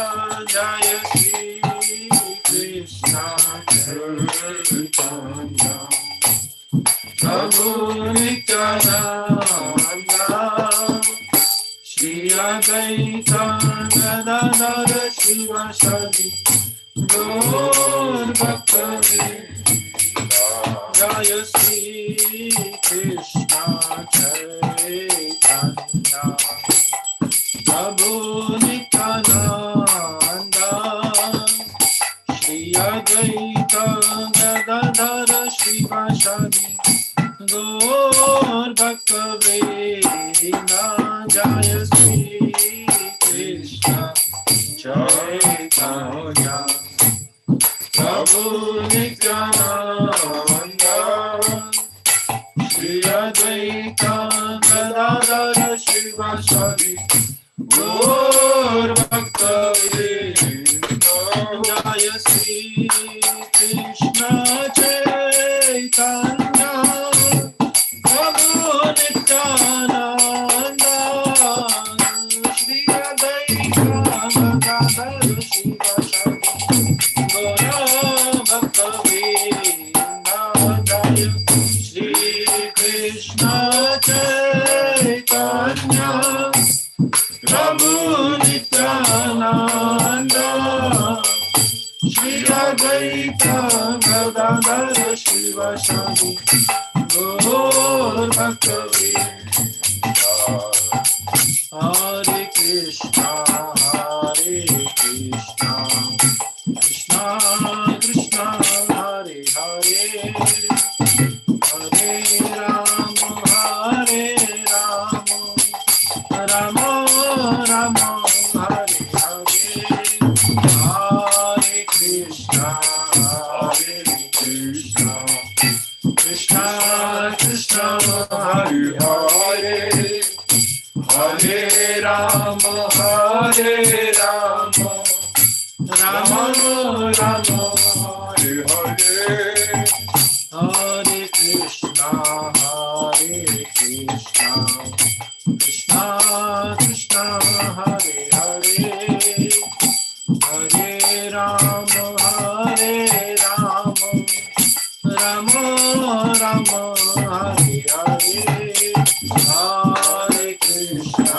Hare Krishna, Krishna Krishna, Hare Hare, Hare Rama, Hare Rama, Rama Rama, Hare Hare, Hare Krishna, Hare Krishna, Krishna Krishna, Hare Hare, Hare Rama, Hare Rama, Rama Rama, Hare Hare, Hare Krishna, Hare Krishna, Krishna Krishna, Hare Hare, Hare Rama, Hare Rama, Rama Rama, Hare Hare, Hare Krishna, Hare Krishna, Krishna Krishna, Hare Hare, Hare Rama, Hare Rama, Rama Rama, Hare Hare, Hare Krishna, Hare Krishna, Krishna Krishna, Hare Hare, Hare Rama, Hare Rama, Rama Rama, Hare Hare, Hare Krishna, Hare Krishna, Krishna Krishna, Hare Hare, Hare Rama, Hare Rama, Rama Rama, Hare Hare, Hare Krishna, Hare Krishna, Krishna Krishna, Hare Hare, Hare Rama,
Jaya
Jaya Radha Madan Mohan Radha Madan Mohan Radha Jaya Jaya Prabhupada Prabhupada Prabhupada Jaya Jaya Prabhupada Jaya Jaya Prabhupada Prabhupada Prabhupada Jaya Jaya Prabhupada Jaya Jaya Prabhupada Prabhupada Prabhupada Jaya Jaya Prabhupada Jaya Jaya Prabhupada Prabhupada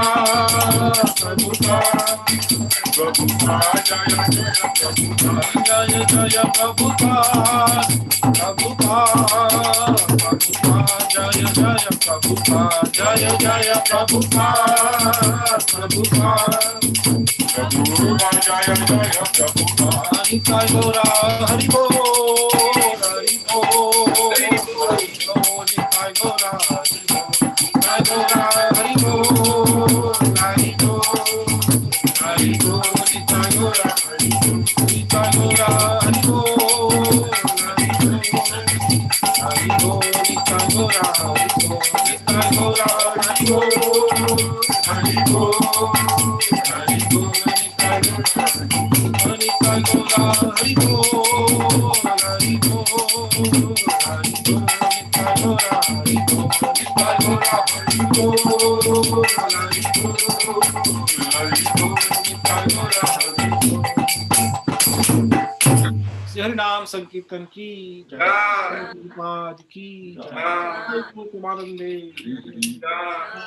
एवं विष्णुपाद परमहंस परिव्राजकाचार्य ज्योतिर्षति श्रीमद इस divine grace अभय चरणार वृंद भक्ति वेदांत स्वामी श्रील प्रभुपाद की जय कोटि वैष्णव वृंद की जय आर्य श्रील हरिदास ठाकुर की जय हो जय श्री कृष्ण चैतन्य प्रभु नित्यानंद श्री अद्वैत गदाधर श्रीवासादि गौर भक्त वृंद की जय राधा कृष्ण गोप गोपीनाथ श्याम कुंड राधा कुंड श्री गिरि गोवर्धन की गिरि गोवर्धन की गिरि गोवर्धन की जय गौर प्रेमानंदे all glorious to assembled devotees all glorious to assembled devotees all glories to Shri Guru and Shri Govardhan all glories to Srila Prabhupada Namo Vishnu Padaya Krishna Preshta Govardhan Maharaj ki Namne Namaste Saraswati Deve Gauravani Prachan Nirvishesha Shunyavadi Prachachya Desha Tharine Bolo Shri Giriraj Maharaj ki Jai Shri Radha Madan Mohan ki Jai. Wonderful. That was ecstatic. Radha Mohan Prabhu, Priyani Mataji and Balram for doing wonderful service. I know that, it takes a lot, but it is really appreciated. Devotees have thoroughly enjoyed. It looks like a cherry on the cake. So many cherries, just not one cherry. We had the Suresh Priya Mataji's GT Darshan as well. That is another cherry. So now, before we move on to the next part of the program, I think one devotee wants to show their Govardhan. If anybody wants to share their Govardhan, just let me know. I will put the camera.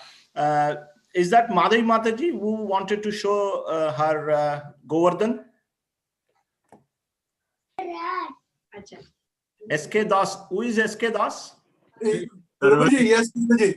Okay, your camera is not open. Is it open? Yeah. Okay, just 1 second. Where are you? Okay, so I'll record, make co-host. Where are you? Okay, I can't see you. 1 second. Prabhuji, it's with my name Swami. I was looking for SK Das. Okay, Swami. Okay, adding to. Wow, see that, Prabhu, everyone is going to come to your place now. Oops. Ooh, Krishna. Prabhu, can we come and take some prasad from you? Shri Giriraj Maharaj ki jai. Sadham ki jai. So, Madhavi Mataji and Sarvajna Prabhu, now it's your duty to distribute that prasadam to each and every devotee who is there on the call. I can go. Don't need distribution. I can go. Yeah. So I can see that Giri Govardhan is looking very happy with all that prasadam. Wonderful, wonderful darshan. Wow. If anybody else also wants to show their Govardhan, our Govardhan was already devoured by the devotees here. Wonderful, wonderful. Thank you. Okay. Anyone else? Just let me know. You can open your mic and just let me know.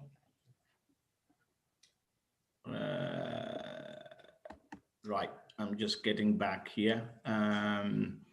Okay, our Shailesh Prabhu is there. Just 1 second. Let me find out a couple of things and then I will Radha.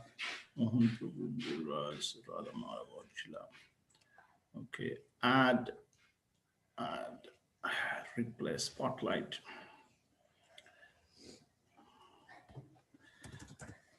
Okay, so just before we begin the next part of the program, right, so just a quick, very quick announcement. I know it's already a little late today, but I would like to thank all the devotees who had worked so hard behind the scenes to give us this wonderful darshan and wonderful feeling of as if we were in the temple. So we are very grateful for all the devotees who worked behind the scenes. Also, all the devotees for kindly taking part and giving their association virtually. But if possible, like, going forward, if devotees can open their camera, we can feel that as if we are in the temple. I know it is a little bit tricky, especially when you are at home. But if we can endeavor, just endeavor. Just like when we meet on a Sunday, just try, endeavor to open your camera, and then at least, you give your association. We feel like as if we are in the temple. So this Wednesday, we have a big festival coming up. As you all know, Srila Prabhupada's Disappearance Day. And we have a special program arranged. It's a working day. We are very well aware of it. In the morning, we have a short program.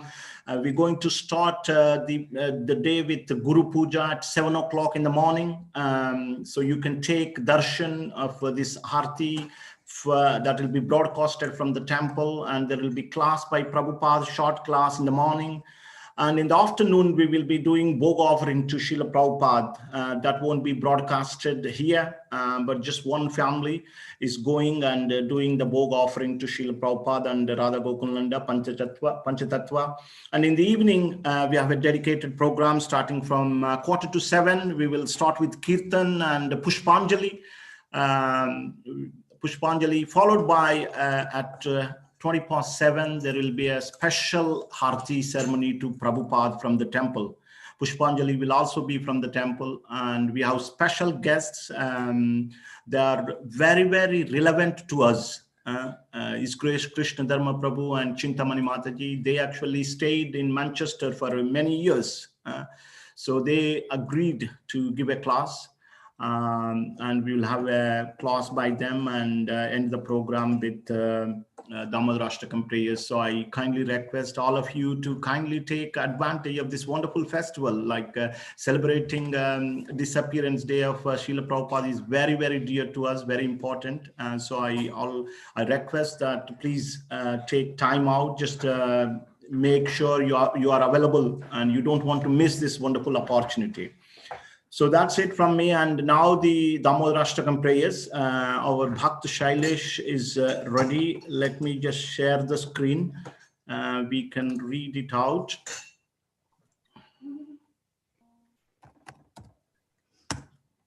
Okay, so Madhakumar Prabhu, do you know who is going to read the translation today? We can take a volunteer, maybe, I don't know, Pinky Pinky, Ponky, maybe Meena Jetani Mataji.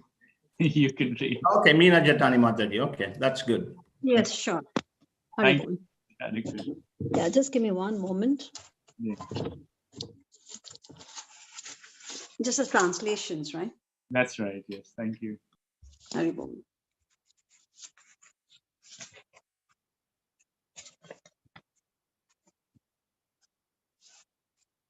To the Supreme Lord, whose form is the embodiment of eternal existence, knowledge, and bliss, whose shark-shaped earrings are swinging to and fro, who is beautifully shining in the divine realm of Gokula, who, due to the offense of breaking the pot of yogurt that his mother was churning into butter and then stealing the butter that was kept hanging from a swing, is quickly running from the wooden grinding mortar in fear of Mother Yashoda, but who has been caught from behind by her, who ran after him with greater speed.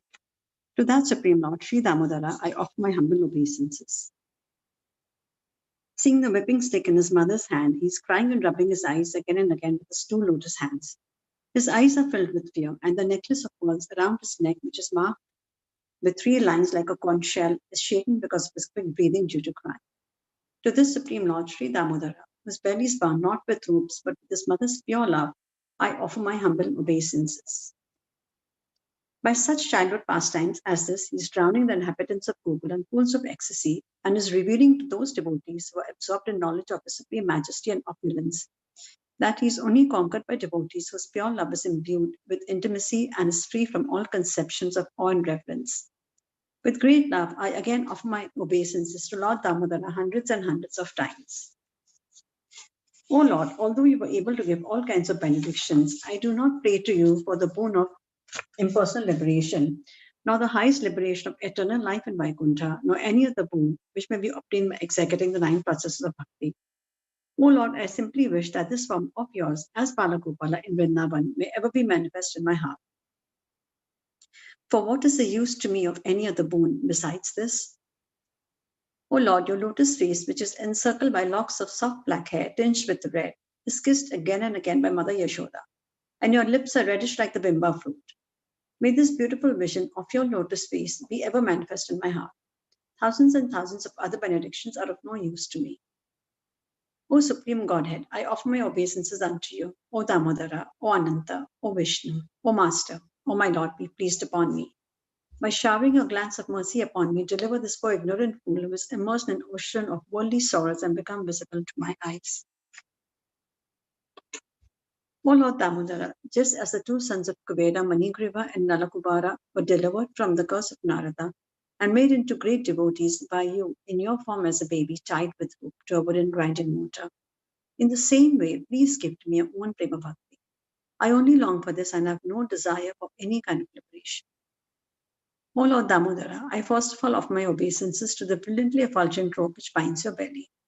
I then offer my obeisances to your belly, which is the abode of the entire universe.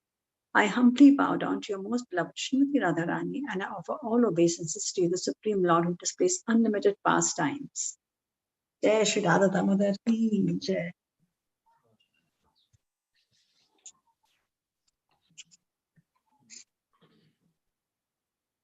Do you want me to? Thank you, Mataji. That's very nice. Thank you. Haribol. Hare Krishna.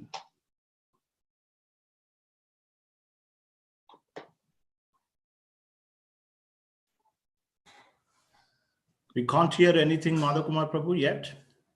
Yeah, shall we start? I was just waiting for your green flag. No. You're the master of ceremony.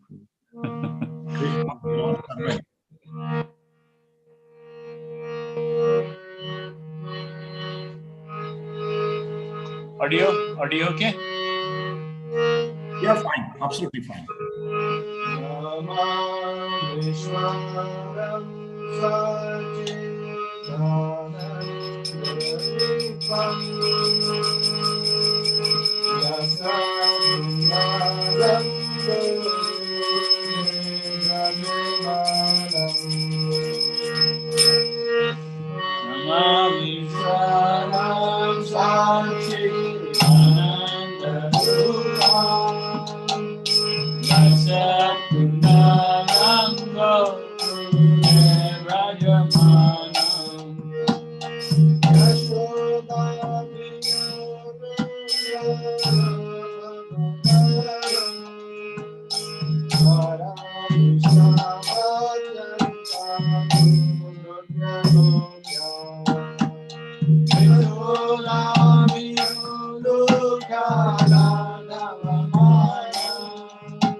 Shri Radha Damodar भगवान की जय, श्री गोवर्धन की जय, श्री गिरिराज महाराज की जय, श्री श्री राधा गोकुलनंद भगवान की जय, श्री श्री राधा मदन मोहन की जय, अनंत कोटि वैष्णविंद की जय, श्रील प्रभुपाद की जय, निताय गौर प्रेमानंदी हरि हरि हरि बोल। So Hare Krishna.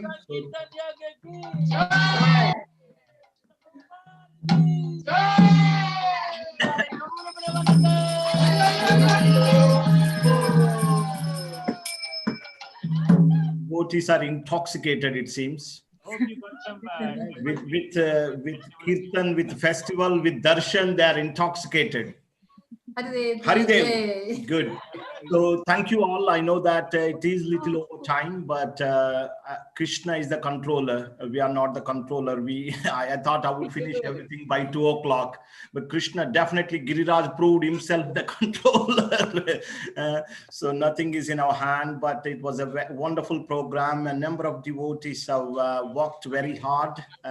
So like to, on behalf of ISKCON Manchester, would like to thank each and every one for kindly taking part in this wonderful program. And so happy feasting now. Go and enjoy if you have not already done so. Ramon Prabhu had definitely not done. I can see that, yes, everything is there. Wonderful, Priyarani Mataji, everything looks nice. So thank you so much for doing that.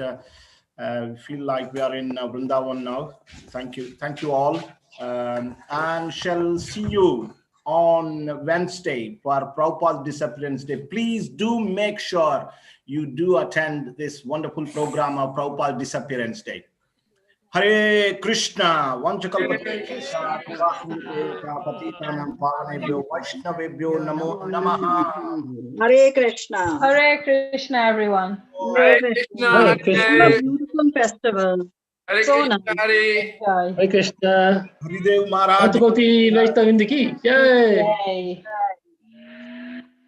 Hare Krishna, everyone. Hari Bol, Hari Bol. Happy New Year to you all. Happy New Year. Shailesh Babu, thank you. Thank you. Hare Krishna. Hare Krishna, Hare. Only thing is that we are missing is we are not having prasadam in association. That's the only. But what can be done? You can create Mataji's house. Anyway, fantastic program, Prabhu's and Mataji's. Very, very nice. Thank you. Haribol. Haribol. We'll end the session here and hoping to see you all Wednesday. Hari Krishna. Hare Krishna. Prasadam now. Up to